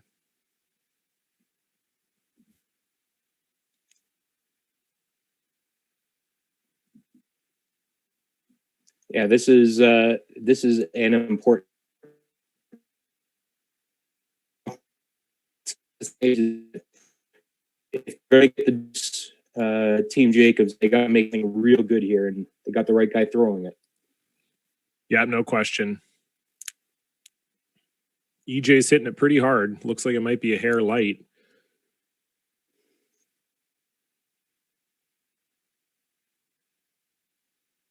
Really got to get it there. I'll tell you what. Fantastic sweep by EJ. Couldn't have walked it down there any better. I think they're shot. I mean, we don't have the pure overhead, but I think they're shot for sure. From here in my broadcast perch, somewhat 3 hours away, I think they're shot. Yeah, they look like shot to me. I guess they could have walked it down a little bit better. The only thing is it did overcurl a smidge. So Sterling could corner freeze this. So demanding. Well, you know, if we're going to walk it down, Al, we might as well walk it down to the perfect spot. But I mean, yes, within a half inch of the perfect spot. But I'm just mentioning it because it does allow Sterling to potentially corner freeze here. The only issue with this is that for both teams is we see this turn curling a ton, and we just saw it with Mark's, and this is the same with Sterling's here. Coming off this center line, it really warps. And yeah, we saw that there. It's just once it starts to break, and it looks like it breaks early on that center line. A lot of times in curling, we talk about break point. And for those of you who are watching that maybe are unfamiliar with that term, break point is essentially where the rock starts to curl. So if you imagine a curve where the rock starts to, you know, come into the second parabola of the curve, or in curling the first, when it starts to actually curl, that's what we call the break point. And if the break point is early on a curling turn, it can be really hard even with sweeping to manage it. And that's what we've seen on this turn now. We've seen about 5 rocks down this path that are breaking early, and once they break, the sweeping is doing absolutely nothing. So tough spot though for Jacobs, because even though Sterling Middleton did technically miss that shot, it's a pretty easy triple for Tyler there to come and play the clockwise turn and get those 3 out. Now, I can't see it from the other end. It might not be as easy as it looks from the angle we have right now. It might be quite buried, and I can't tell. But based on the conversation that Kennedy and Jacobs are having, I'm guessing that that's something they might potentially be worried about. But it's really hard to tell from this angle. The only advantage of that, I would say, is it would be one of a Jacobs rock that would be run into it. Correct. Yes. Yeah. If you didn't make it right, the Jacobs rock could just stick in the house there for sure. Yeah. So it looks like they're considering bringing another one into that pile. Yeah. Yeah, it's interesting. You know, I think they maybe part of the discussion too is that they just don't love this turn. I know if I was on the ice, I wouldn't necessarily be loving it. So that could have been part of the discussion that Mark and Brad were having as well, that they maybe didn't want to throw this turn again because it curls so much, but they are going back to it. So Mark Kennedy is just going to try and put another one sort of right on top of that counter.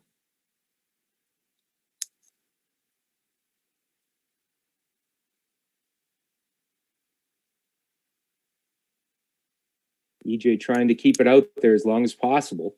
Yeah. Well, that's the thing. When you start to know that a turn has an early break point and curls a lot, the way to manage it is to actually sweep it before it breaks. And that's what we saw EJ doing a little bit there.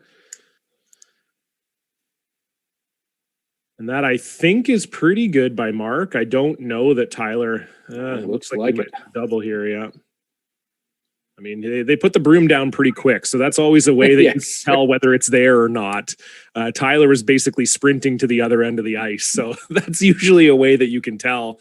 That's the danger of throwing it to that turn again, is that you set up this double, and they did have the option of splitting the house. They chose not to do it, and now Tyler might have a way out of this end with a double here.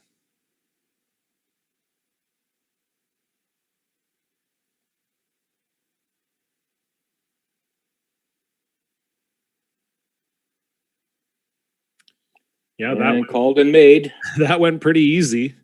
Now Tyler's sitting 3, and Brad's going to have to come into this pocket here and hope he makes it good. Yeah, this is. I guess that was the one out they had, is they know they'd still be this pocket here that they could still get their deuce. I mean, that his call on Mark's last delivery was clearly predicated on the possibility of keeping 3 in the picture, but you had to make it perfect, right? But there was still going to be this pocket to draw into and get your deuce. So, but you got to make it here. Yep, absolutely. Yeah, and this is not an easy pocket to come to that back one without disturbing that front one. Not easy with how much this path curls. We've now seen 6 or 7 rocks down this path, but it seemed like they started to get a handle on it. They've massaged the last 2 quite well. So another big shot for Brad in a game where he's had quite a few. But if he can make this freeze, they'll be looking okay for 2.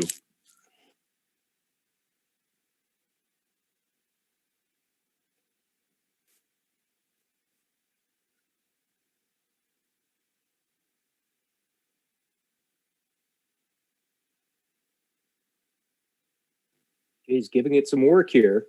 Yep. EJ's all over it. Okay, he's coming off it a bit now.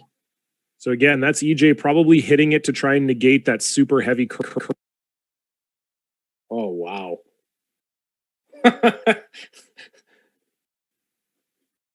That came out real good.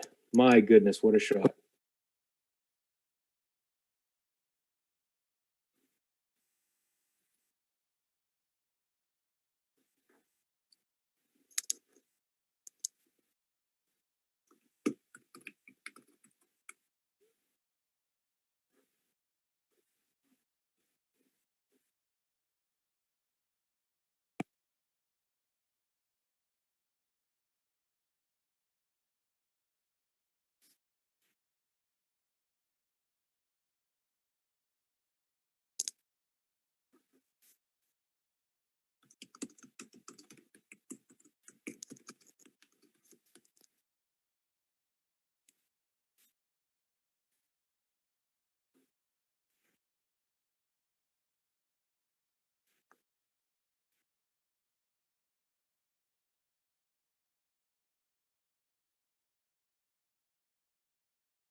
Follow here by Tyler Tardi.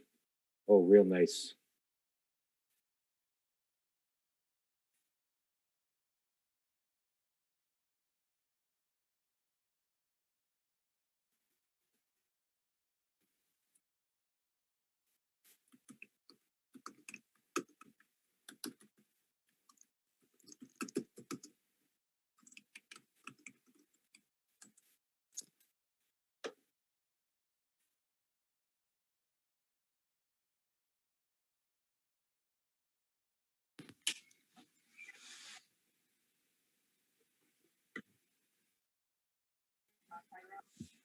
So Brad looking here to see if he can pull something out for 2. I mean, Tyler made pretty much a perfect shot.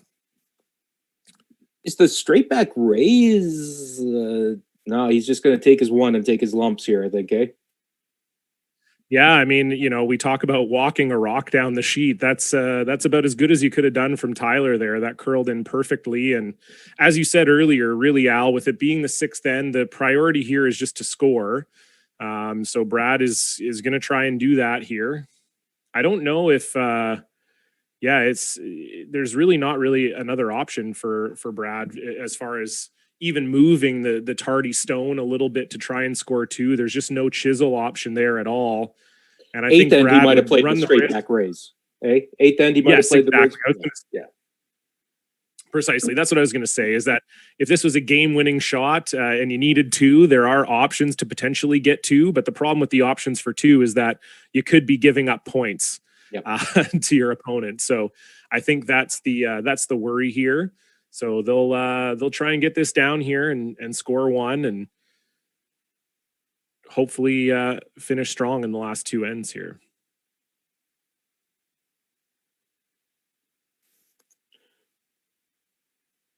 Again, we see that rock finishing so hard, but Brad makes it perfect, and that's a score of 1. Fantastic shot by Tyler Tardi to force them to 1. And so we'll be heading into the 7th end with Tyler Tardi up a point, 3-2, and with the hammer.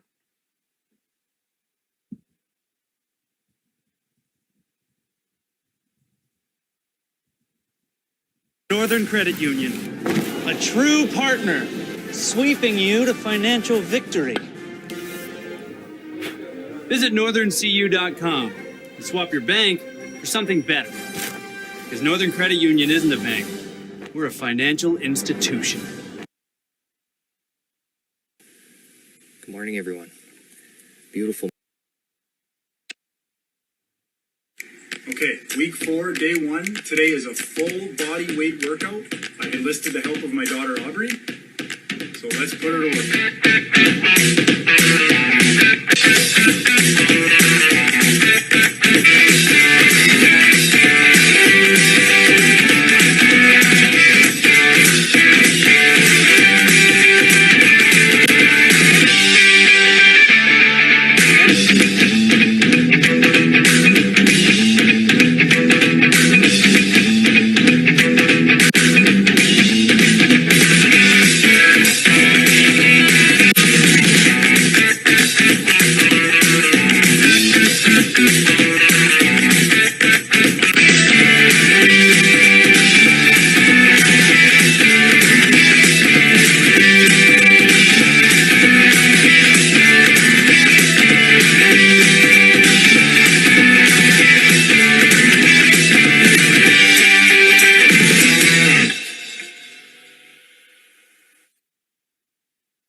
So we are back here, N7 of the Ashley HomeStore Classic in Penticton, BC. This is draw number 1, Brad Jacobs up against BC's Tyler Tardi. And Tyler Tardi's had a great game so far. He is up 3-2 with the hammer over Team Jacobs. And we just saw during the break, Al, another great video from Team Jacobs. That was also from earlier in quarantine. That was Mark and his daughter Aubrey. They were doing a bunch of workouts. I don't know if any of you follow Mark or his wife Nicole or their family account on Instagram. Both of Mark's daughters are pretty high level athletes in the sport of cheer, and they both run as well. And so obviously following in the footsteps of their mom and dad, who are both great athletes.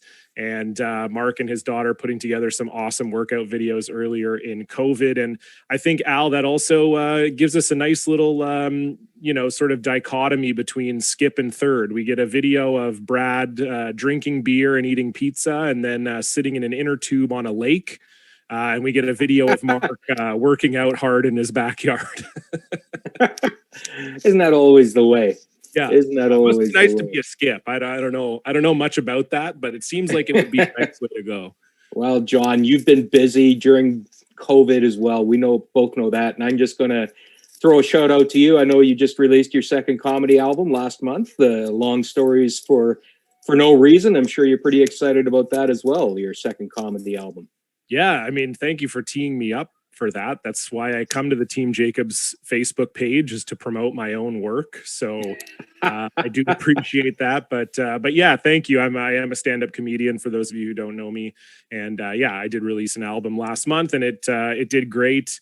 It actually peaked at number 4 on the US charts, which is very hard for a Canadian comedian. So that was pretty cool. And I got a lot of great feedback actually from Brad himself. I got a text one night, believe it was around 11 p.m. Ontario time. And he told me that him and his wife, Shauna, were teeing it up, that they were going to listen to it before they went to bed. And before they went to work out, you mean? Yeah, sorry, before they went to work out at 11:30 p.m. And yeah, so it was really nice. It was really nice of Brad. He sent me a couple of really kind texts about it, and it was cool to hear. So it's been, obviously being a curler, I get a ton of support from my curling family, so to speak. It's really, we know, having been around the game for so long, that's one of the things that makes the game super special. And Brad's a guy that I've only really met a couple times, but we've stayed in touch over the years. I've interviewed him a few times for various projects I've had, and he's always been super gracious to me. And same with Mark and EJ and Ryan. And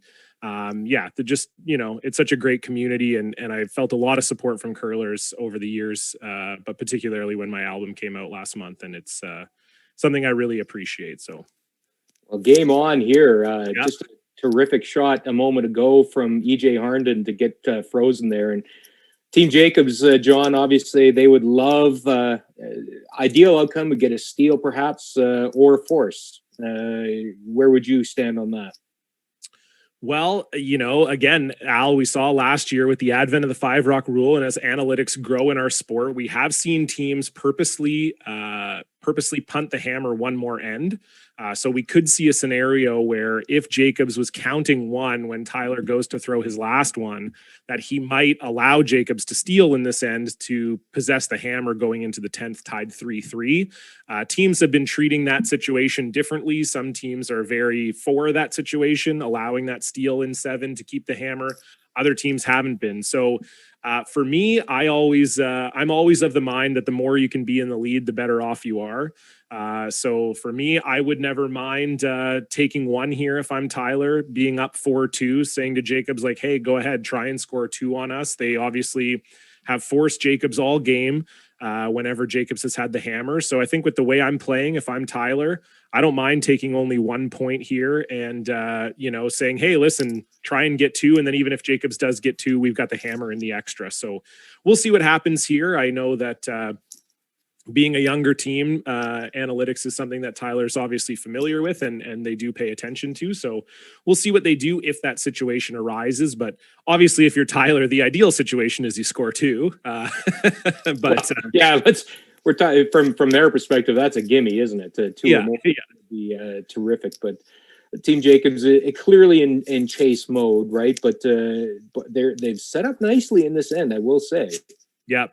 Well, you can always tell when a team is set up nicely when the other team starts peeling. Even though Tardi has the hammer, that's always, you can always feel confident if you're EJ, you make that freeze, and the first thing Tyler does is run up to peel a guard.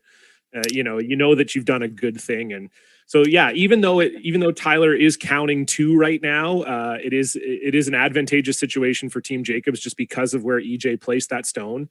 And so we'll see. We'll see how long it is before Brad tries to make a move on the ones in the house. Looks like he's trying to draw another one in here. I couldn't tell whether he was guarding or drawing. Oh, no, I think he's guarding. Yeah, he's guarding. They would have been sweeping it if he wasn't, but it might be a little deep. No, that works perfectly for Mark Kennedy. Now Tardi's got a bit of a decision to make because he is lying 2, and there are 3 guards up. But it does look like he's going to peel.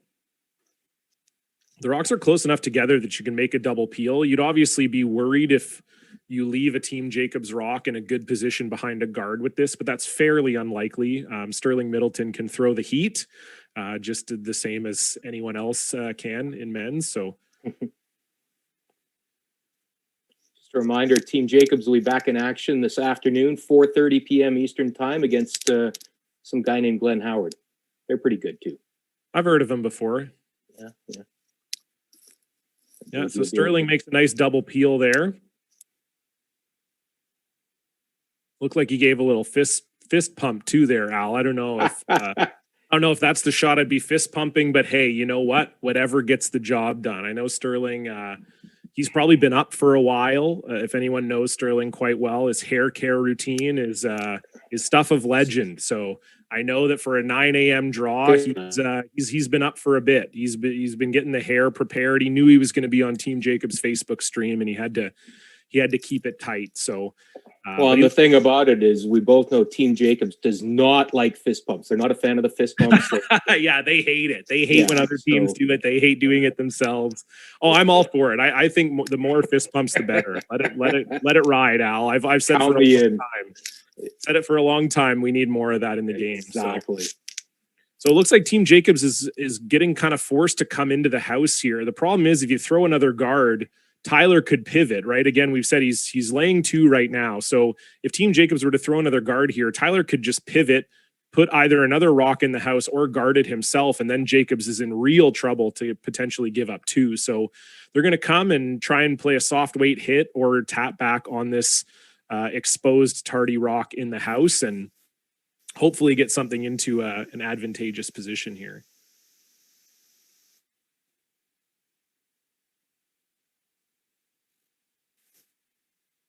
I think ideal shot is you roll behind these 2 here that are staggered.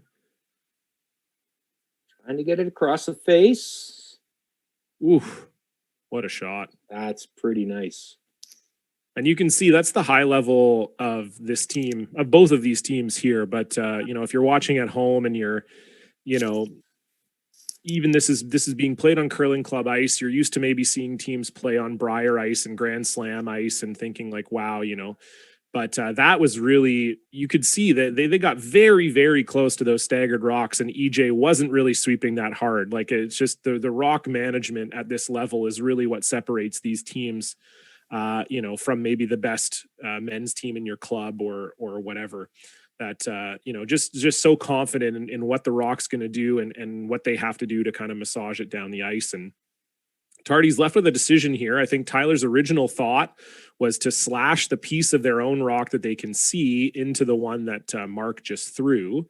Of course, the problem with that is if you ever nick the top one, then you're leaving Jacobs with a rock in the forefoot that they could guard. So this here is, a bit of a conversation. I think I like what Tyler's saying too here is that if you do try and slash it and you just thin the Jacobs rock that's in the top of the forefoot there, and you can kind of get all of them moving, that's not a terrible situation either, because then you probably end up with all of the rocks that are left in the house behind the tee line. So that seems to be kind of what they're talking about. This seems sometimes when a skip and a third get together for a strategy discussion, it's to talk about the actual shot. It's that they're between 2 shots or 3 shots, and they're trying to decide what shot should we play. Seems here that Tyler and Sterling have basically agreed on the shot they want to play. It's just they want to be aware of what all the results of that shot could potentially be and their tolerance for those potential results. And there's that tolerance, John. We did a lot last year during the broadcasts of the Canadian Juniors, and it's one of the newest words in the curling vocabulary. But it really plays a valuable role in strategizing for teams. Yeah, I mean, it's a very obvious concept, right? It's the idea that, if every curling shot is ranked out of 5, if you can't make a 5, you'd rather make a 3 than a 0.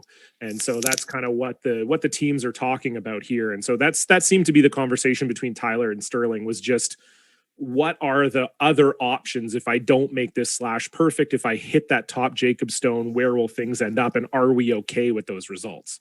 And obviously the answer is yes, because they're throwing it. So sweepers are right off. Here comes Ginter now.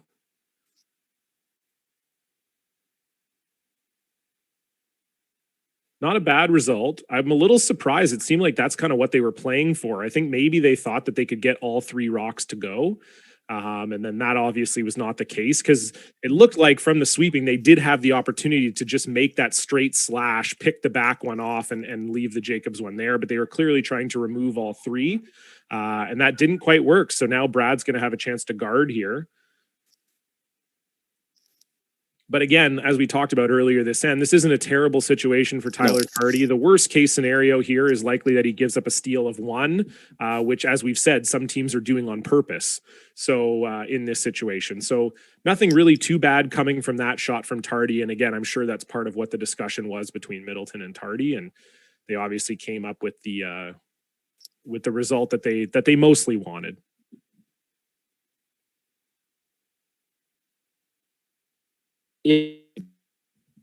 Looking like Tardi will be in a control position of some kind going into the 8th end, and to be honest, that's probably the justifiable outcome of the first 7 ends, because Team Jacobs has been in chase mode for much of this game.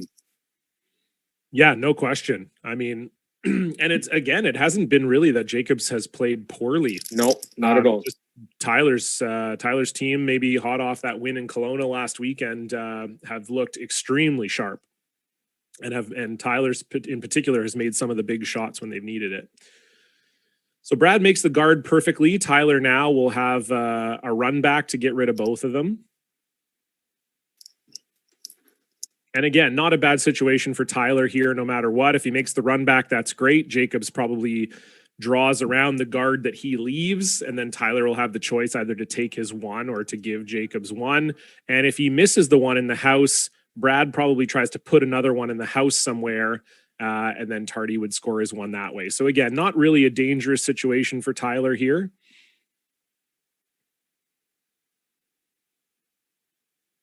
And there we see that huge weight that Tyler can throw. Can we just take a moment to just talk about Brad's draw a minute ago, though, the guard? He hadn't thrown a competitive curling stone since October 4th, the final of the Stu Sells Oakville Tankard in Kitchener-Waterloo. October 4th was the last competitive rock he threw, and he threw a guard to a spot that had a margin of error, like the perfect... You know what? I've been around this sport for a long time, as have you, John. It just never ceases to amaze me how good these guys are to be able to throw a shot like that in the first game of a Bonspiel across the country. It's remarkable. Yeah, that's why I quit. Had enough. These guys are too good. I'm done.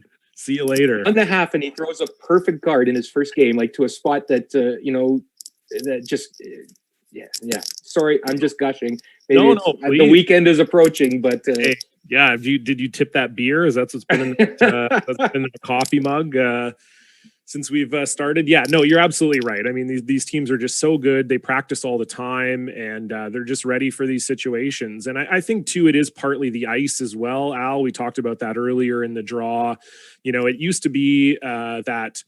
The ice at the Briar and the Slams, obviously being in arenas, being in a controlled situation, the ice is so good, that it used to be if you could play a top team on curling club ice, it was a bit of an equalizer. If you were maybe not as good of a team, you would feel pretty good about your opportunities.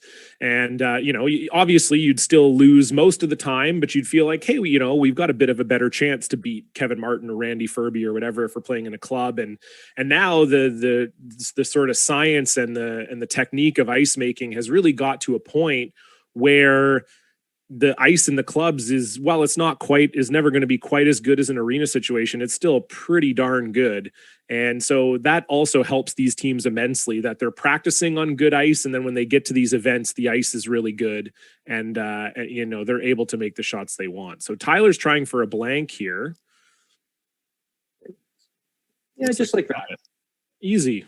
No big deal. Just a 12-foot run back for a blank. Simple. But again, that's kind of the tolerance we were talking about earlier. Tyler could have, if he missed that, he would have just given up a steal of one and kept the hammer. But as it is, he keeps the hammer up one, and Tyler Tardi will head into the 8th end up 3-2 with hammer against Brad Jacobs. At Coyote, we know that when the weekend rolls around, you have two choices: kick up your feet or kick up some dirt. If only all decisions could be so easy. Coyote, we dig dirt.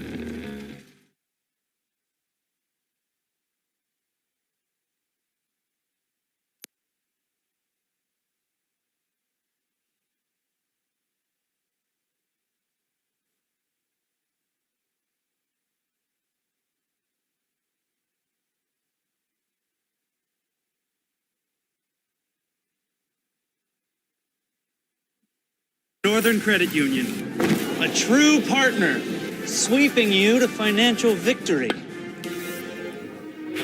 Visit northerncu.com and swap your bank for something better. Because Northern Credit Union isn't a bank. We're a financial institution.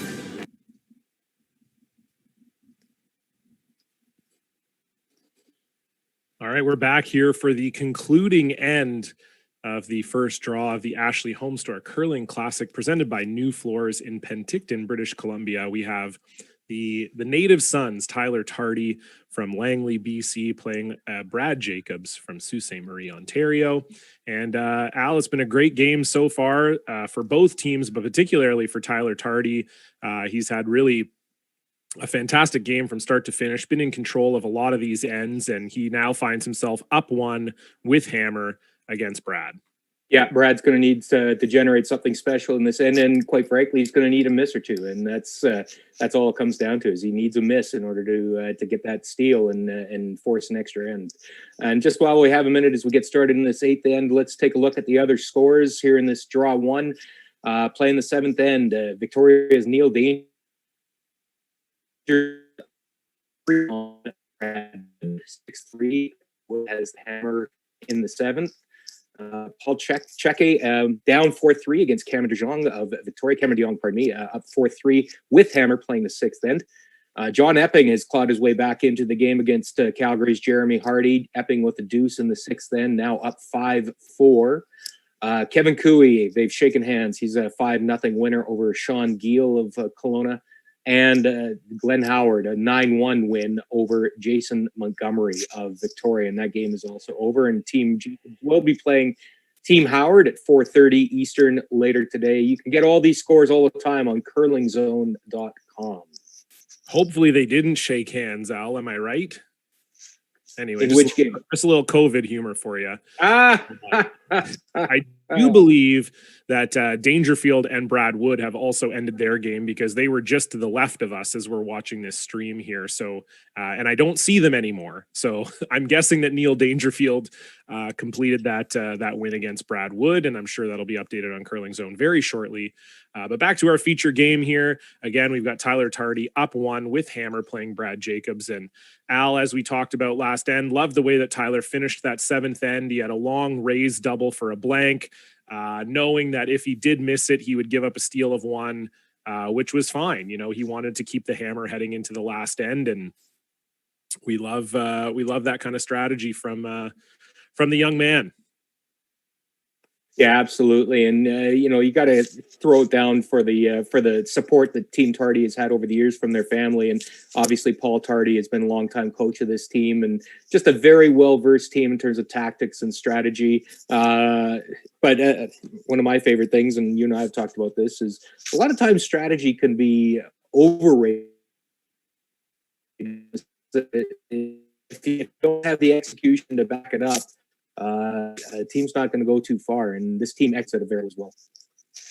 Oh, for sure. I mean, that's absolutely how it goes for curling always.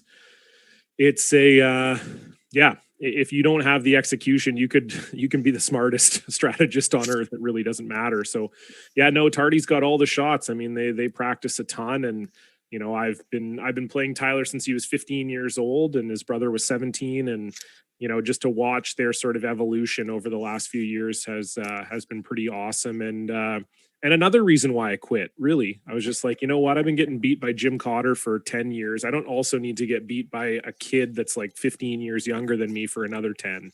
So always good to get out of the game when you can. You got to see the spot, and you got to take it, Al. Read the tea leaves. Exactly. I'd much rather do commentary with you at 9 a.m. on a Friday morning. That's my new sweet spot. It's all about knowing what you're good at.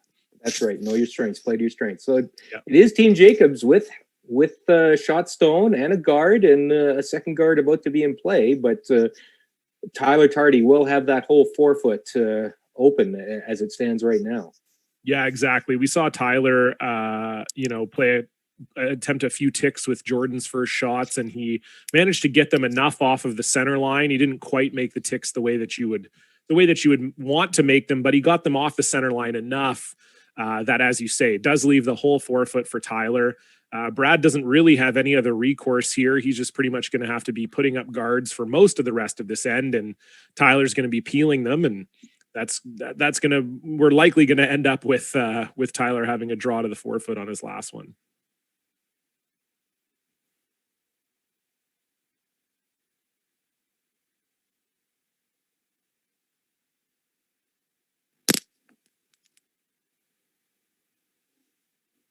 Getting our faithful webmaster, Jared Gertz, trying to keep his child in line here.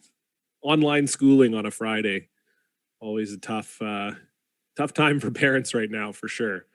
But so again, we'll just see, Tardy rip the guard and Brad Jacobs Going to put it right back. This is where you and I get to take a break, Al. This is Yeah. We kind of know what the next like 3 or 4 shots are going to be.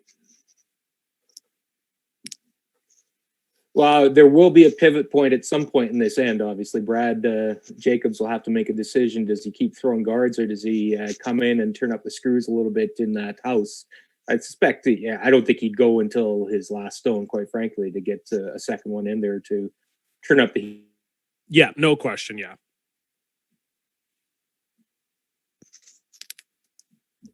Definitely don't want these stones too close together. No. It's pretty good. No, for sure. And they also know, I mean, you can see even with Brad, you know, giving it a kind of pretty dramatic wave over. They've seen this Tardi team and how good they are with their run backs and their heavyweight shots. Brad knew that if they were to leave that guard on the center line, Sterling would have an opportunity for a triple to pretty much kill this game. And so you could see that's obviously almost seeing some respect there from Brad Jacobs, where you see that rock coming in over the hog line and Brad's, you know, very dramatically waving it over, hoping that it curls. Because he's seen what these Tardi boys can do. He's seen what Sterling Middleton can do, and he knew that if it didn't get off the center line, they might be in some trouble. So, kind of cool to see from Brad. Some respect for these young men, and you know, they've earned it. It's been a great game for them, and Mark will just try and put the stone back in the same spot, and then we'll see what happens. Then maybe we'll see it get mixed up a little bit.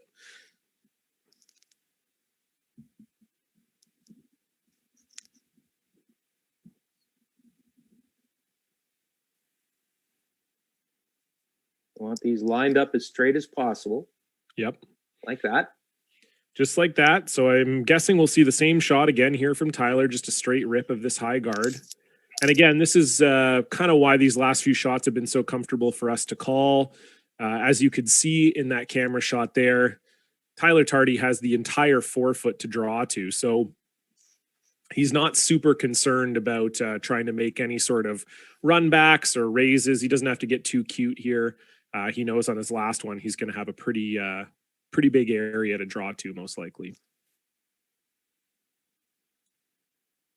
And part of the reason for that is also that the guard is a bit off the center line. So even if Brad were to put another rock in the house, he would have to come around that guard and would only be able to bury maybe half in the 4-foot, 3/4 in the 4-foot. So even if he makes that draw perfectly, still going to be a good situation for Tyler to get his one.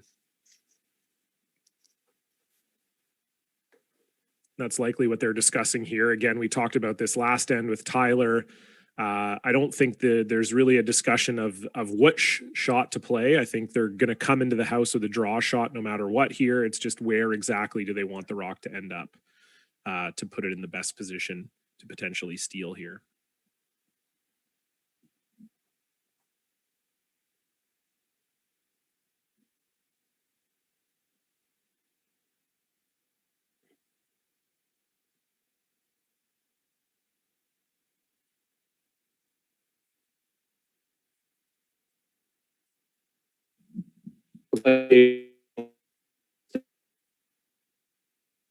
There. Yeah, it looks like some of the things they're discussing, EJ had kind of thought maybe we just replace the guard one more time. Doesn't seem like Kennedy and Jacobs are super interested in that. The other thing they're talking about is putting the rock in such a position that if Tyler were to throw a run back, that it would potentially jam on that blue rock in the right side of the house as we're looking at it. And now, obviously, if that were to happen, that wouldn't necessarily impact the game, other than when Tyler went to throw his last one, he'd be facing 2 instead of 1. So say were the rock to pick, or were he to throw it a little bit too heavy or too light, then it would be a steal of 2 for Jacobs as opposed to a steal of 1. So I think that was kind of the things that they were talking about. But I'm guessing Brad is just going to try and tuck around this sort of half center, half corner guard, and try to get as much of it buried as he can and grab as much of the 4-foot as he can while staying above the tee line is probably his ideal situation here.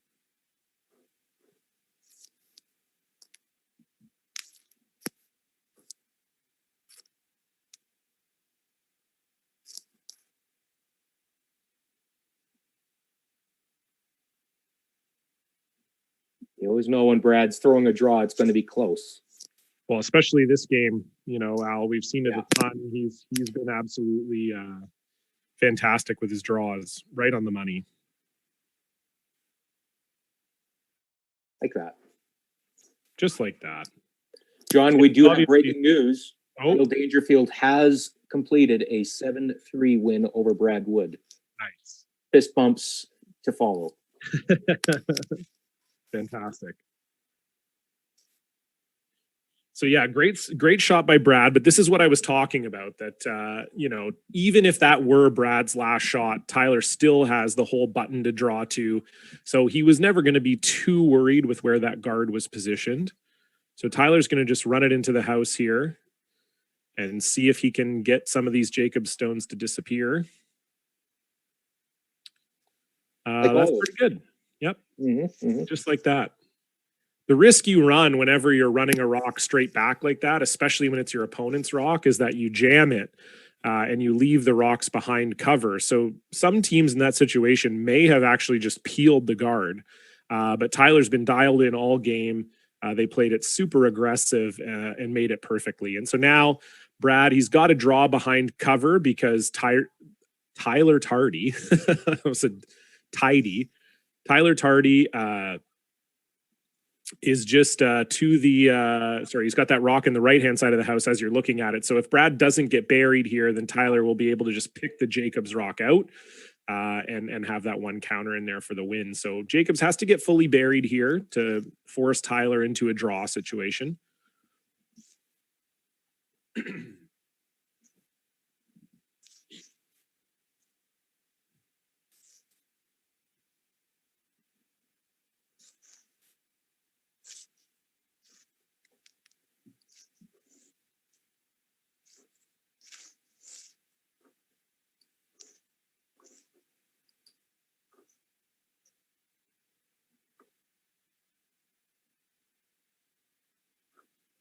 So big draw for Brad here. You want to get at least half buried behind this guard. Try and grab as much of the forefooot as you can to make Tyler's draw difficult. Looks pretty much like a perfect shot here. Brad's been on the money all game. So he's able to grab just a piece of the forefoot, and Tyler will be forced to draw for one and the win.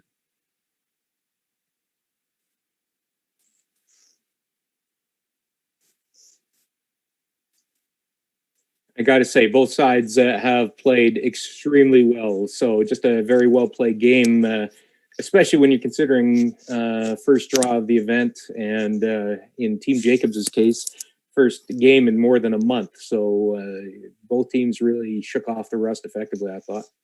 Yeah, oh, no question. It's been an extremely well played game from both sides. Tyler's just been on the right side of the inch a few times as far as some really key hits, getting some rocks in some key spots. And now he's got a draw for the win. The sweepers look a little tentative. He's got to get full four here. Everyone's fully backed off it. Did he cook it a little much? He did. Like it. Guess we're going to an extra. Do they pay us more for that, Al? What's more than zero? Well, that's good. I had a meeting to go to in 5 minutes, and I'm glad not to have to go to it. So perfect. Thank you, boys.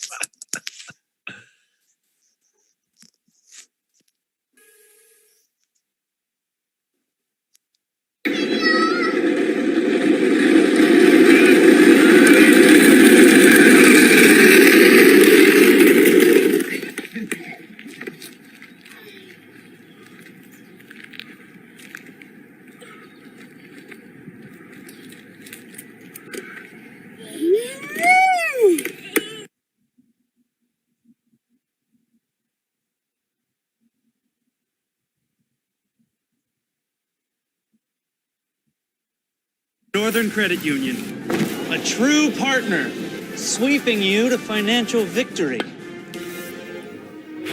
Visit northerncu.com and swap your bank for something better.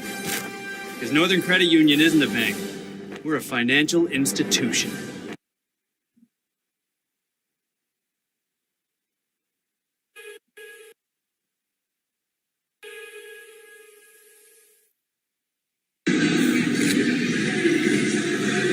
How's that feel? It feels good. Yeah? It feels real. Are you confused? No, I'm not. You're okay? I'm good. Are you gonna embrace the moose now? Embracing the moose. I look good in green. Well, you look great in green. Wow. Excellent. How good does he look in green? Is he looking great?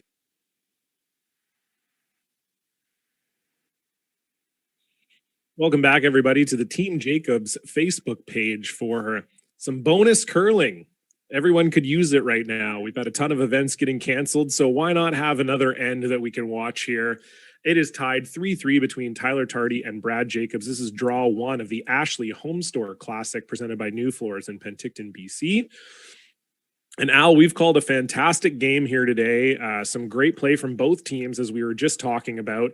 And we saw pretty much the first misstep from Team Tardi all game, as Tyler Tardi had the full 4-foot to draw to on his last one for the win. Slipped through to the back 12, giving Jacobs the single point. And so now we're playing the extra here, tied 3-3. Tyler Tardi still with the hammer. Well, you know, I was actually thinking to myself, would he ever on the runners made a really short run back and the same outcome potentially, and he had the insurance policy in the ring. But at the end of the day, you know, 99 skips out of 100 would play the draw to the 4-foot. But I wondered in my mind, where else would I wonder it, if he would have played if he would have played the run back for the win there too.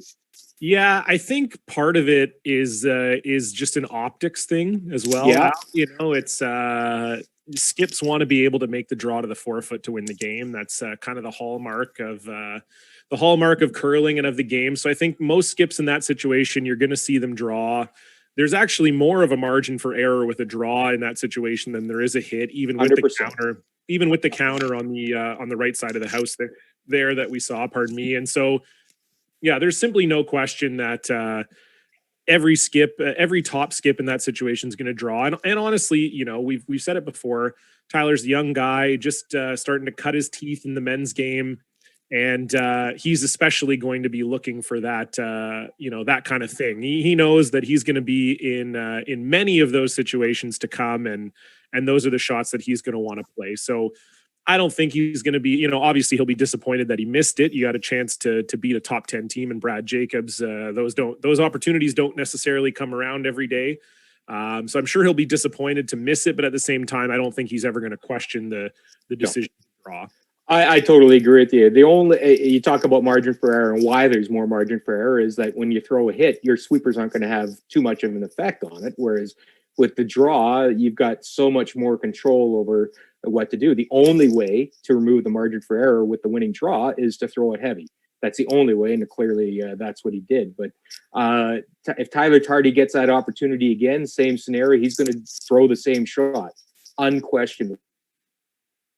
And I would be stunned if he missed it again. That's just not the way Tyler Tardi has operated. He would not miss it again. Yeah, no, absolutely. And so we see a situation here where Jordan Tardi gets asked for the tick on his first one, doesn't make it, which allows Jacobs to stagger these guards perfectly. And so now Tyler's kind of calling an audible here and coming in the house. Ideally, Jordan makes his first tick and then is ticking on his second one as well. But Tyler's smart here. You know, you always have to be adaptable to the game plan. And I'm sure he can see here that the guards are in a pretty great position for Team Jacobs. So to be the first one in the house and the first one around the guards is probably the right call here. But at the same time, I'm sure Brad's also thinking like, cool, this is a good situation for us too. So fortunately, Jordan comes a little short there, but that's going to leave Brad with a decision. Does he want to draw? Does he want to throw another guard? Does he want to hit the Tardi one in the house? And he's going to draw, which I think is the smart call. This is EJ Harnden's first.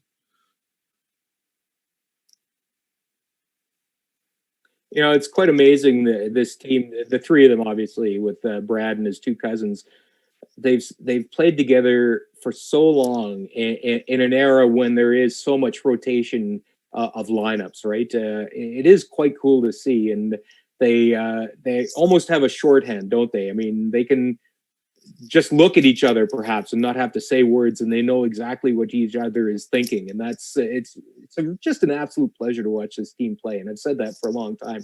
And I had the pleasure of being there in Sochi when they won Olympic gold, and just one of my personal highlights from working with Curling Canada as a media attaché was seeing the way they developed as a team in that 2013-14 season, and to see them still performing at a high level. Curling the three of them together is one of the great stories in curling, as far as I'm concerned. For sure. I like that you snuck in the word attaché there. Right? That's good. I mean, that's nice. You know, When it comes to Olympics, they call them attachés. Hey, that's what I was going to say. That feels like a very IOC, Oh, yes. It's I love that. But yeah, no, you're absolutely right. I mean, speaking from personal experience, I've played with, two guys in Paul Cheka and Jay Wakefield for a decade. And obviously we're never got near the levels that Team Jacobs has, but even just that familiarity of playing with guys for 10 years, you do totally develop, a kind of language and a comfort too. You know, it's you get into a situation where you just know everything about your team. You know how they're feeling, you know what to do to help them succeed too. And I think that's really something that gets overlooked a lot in curling, is that sometimes there's just an energy fit on a team that allows you personally to throw your best and to play your best. And I think that that's something that Jacobs and the Harnden brothers smartly have recognized, that they bring out the best in each other, that when you're comfortable on the ice, you're playing the best you can. And I think that that's something that has really been crucial for Team Jacobs and has really helped them. And as you say, something special to keep a team together for that long. And we've seen it too with the Tardi brothers. You know, they've been playing together obviously since they were kids. Sterling Middleton's been playing with them now for 5 years, I think. And so it's something you do like to see. I think it definitely you develop in a way that is not possible when you're changing teams all the time. And I think it's been something that's worked out very well for Team Jacob. Great shot from Jason Ginter, making a double peel there. And so now Brad's going to have to get back on the guard game here. He doesn't really have a rock in a fantastic position, but sort of forced to draw here. And by draw, I mean guard. This is the last game on the ice, by the way. All the other games are finals now. So you always wonder if all those warm bodies being off the ice, will that change ice conditions as we get down to Skips Rocks here too? Certainly. I mean, that's possible. You don't usually see it happen this quickly. However, the two games beside them did end quite some time ago. So we may see that happen. Usually what happens is that cools the ice down a little bit, cools the building down, and it tends to make the rocks go a little bit slower and curl a little bit less. So we'll see if that comes to fruition or not, as we see a great guard here from Mark Kennedy and Tyler Tardi immediately going up to try the peel. The nice part here for Tardi is that these are at such an angle that Sterling can take a run at the run back at trying to get the one in the house. And even if he misses it, he's not going to be worried about leaving his shooter there as a potential guard. So that's probably what they're going for here. If they make the run back, great. If they just great peel, that's great too.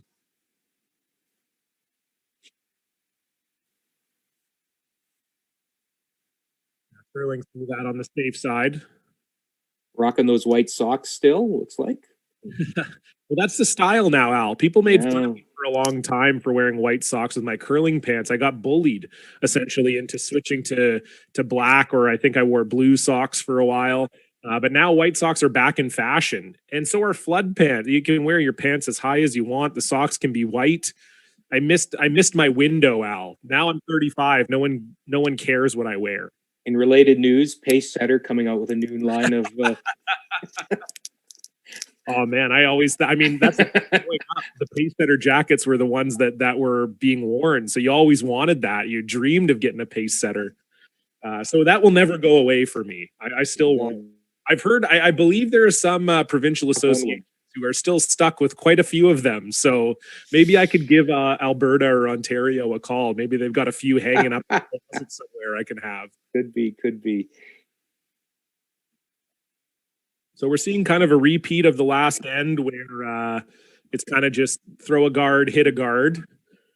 The only difference in this end is that there isn't really a lot of play in the 4-foot. So it'll be interesting to see what Jacobs decides in terms of putting Tyler in a difficult position. The unfortunate part for Tyler is that he's got one of his own rocks in the top that can serve as kind of a pseudo guard for Jacobs to draw around. So yeah, the path to the 4 is not real ideal for Tardi right now.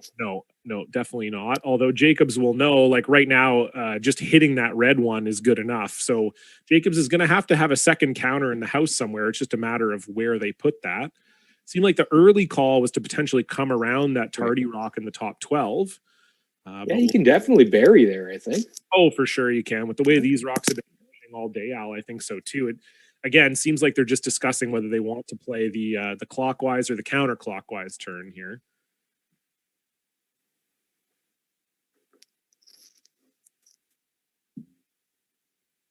The benefit to playing the in turn for Brad here, or the clockwise turn, is that you can probably get buried a little bit better. But the advantage to playing the out turn is that if you click the blue or you click the red, you might not set up a double. Hopefully you don't set up a double, and you potentially have 3 guards staggered across the top of the house. So I think that's what they're talking about here. They also know that, of course, it's a pretty short run back for Tardi. So they want to make sure wherever they get their rock that it doesn't leave Tardi with just a straight run back onto their stone in the house buried.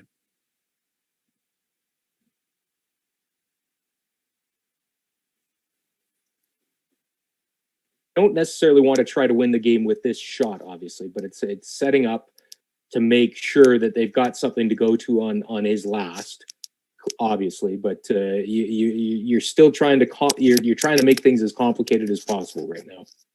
For sure. I mean, I think that it's the classic adage right here. You can't win the game right now, but you can lose the game right now. Sure can.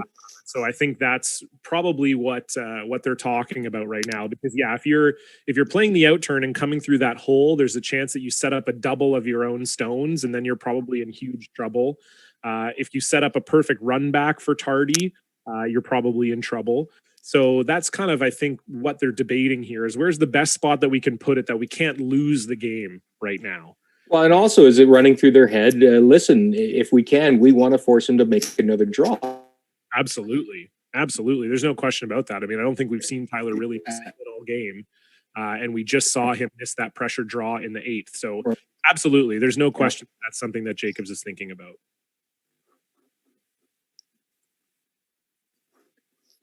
And possibly also considering they have to play again in a couple hours, where are we going to get lunch in a real hurry? Let's wrap this up. Part of the discussion.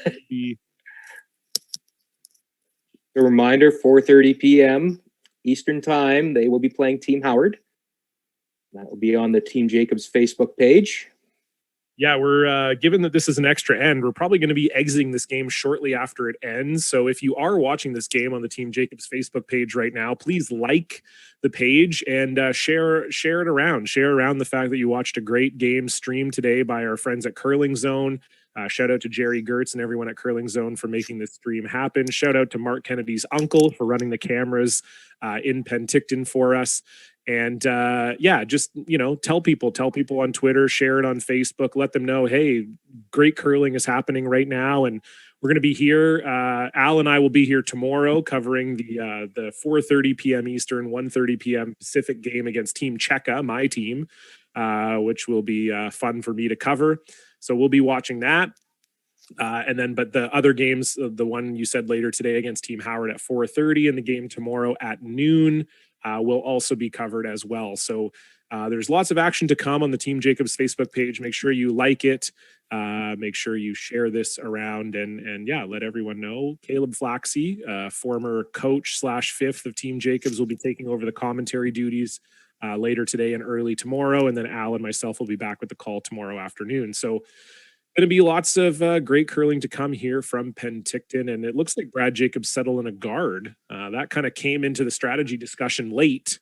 But again, we talked about them not wanting to lose the game. And I think no matter where they put their rock in the house, they were giving Tardi a chance at a run back. So I think this way they're sort of maybe daring Tardi, saying, hey, if you want to try and make a perfect draw right now, you go right ahead.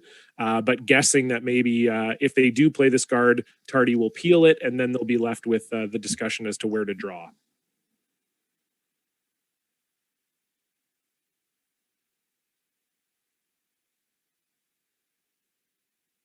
want to be too deep on this. No, that's for sure.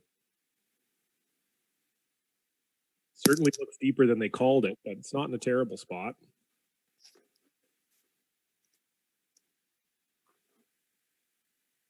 Brad doesn't seem terribly happy with it. I'm not exactly sure where they were trying to put it. I mean, they did have to guard their own because you'd never want Tardi to just be able to pick your own out here.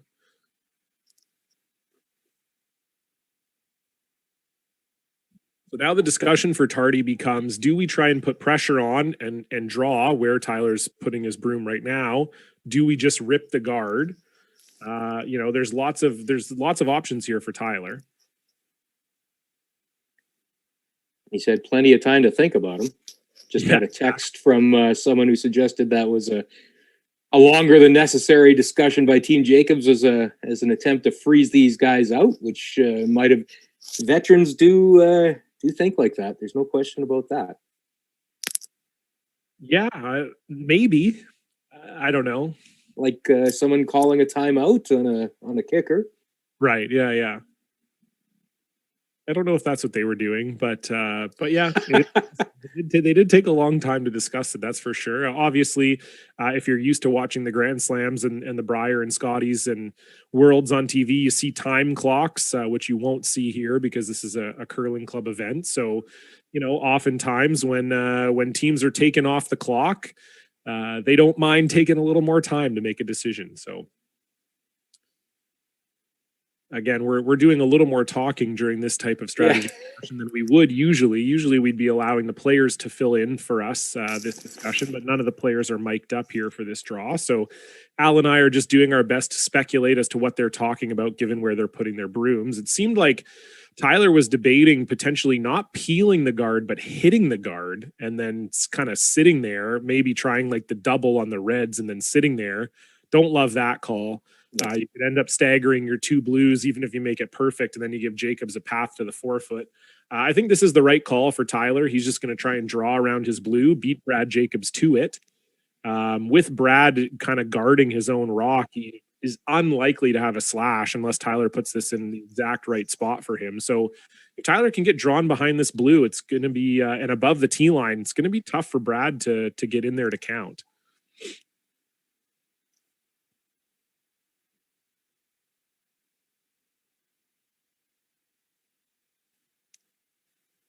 Do remember what happened the last time he threw a draw. He does not want to be heavy with this. The only benefit is if you do end up being heavy with this one, Brad still has to make a shot. But yeah, it's not great. Pretty close, pretty good. Brad will have the opportunity, I think, to sit on that for shot. He's also looking, he likes the tap. Yeah. Again, this is another situation where Al and I might be let down by the camera a little bit here. There might be a little bit more of that red showing than we can see. From the angle we're looking at it, it looks like a pretty tough shot. But given that Brad went right to it, there's probably, I'm guessing, at least 3/4 of this. That was the number. The rock pile through might be just behind the tee line if this angle is accurate. Yep. So this way, it's no gimme. It's no gimme. This is a tough shot. The one thing that Brad will probably like about this shot is that if he makes it, it's going to be very tough for Tardi to score one. So that's the one nice thing. It is a tough shot, but it's got a nice reward to it if he does make it. So here's Brad Jacobs' last shot in the ninth end without hammer, trying to make an angle tap to freeze on the Tardi stone that's shot right now. It's a big one.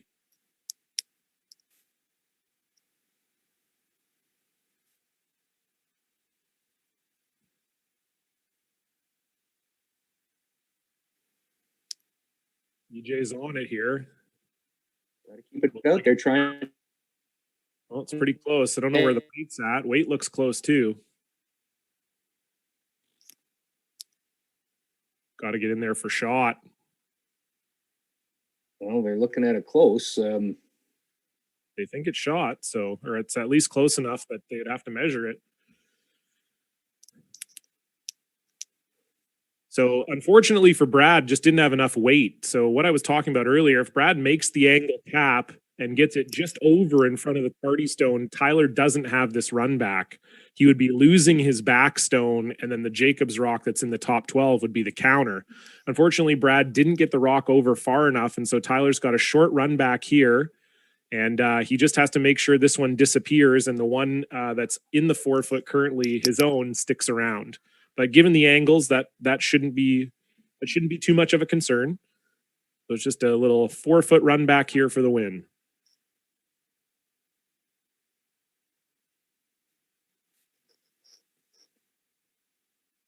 Sweeper's not touching it.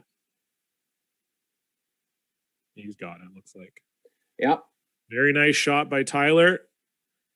So I believe that's a score of 2 and makes the final 5-3. Tyler Tardi defeating Brad Jacobs here in the first draw of the Penticton Ashley HomeStore Classic presented by New Floors. Thanks for joining us here on the Team Jacobs Facebook page. We'll be back with the next game at 4:30 p.m. Eastern, 1:30 p.m. Pacific against Glenn Howard. And you'll be able to see all the draws of Brad Jacobs on this Facebook page. Make sure you get all the notifications for this page so you can know when we go live streaming again. And if you enjoyed this stream, share it with your friends. Let them know that we're doing this all weekend here in Penticton. Thanks to Jerry Gertz and Curling Zone. Thanks to my partner, Al Cameron. Thanks, everybody, for tuning in. Hope you enjoyed it. We'll see you back here in a few hours with draw number 2 of the Penticton Ashley HomeStore Classic.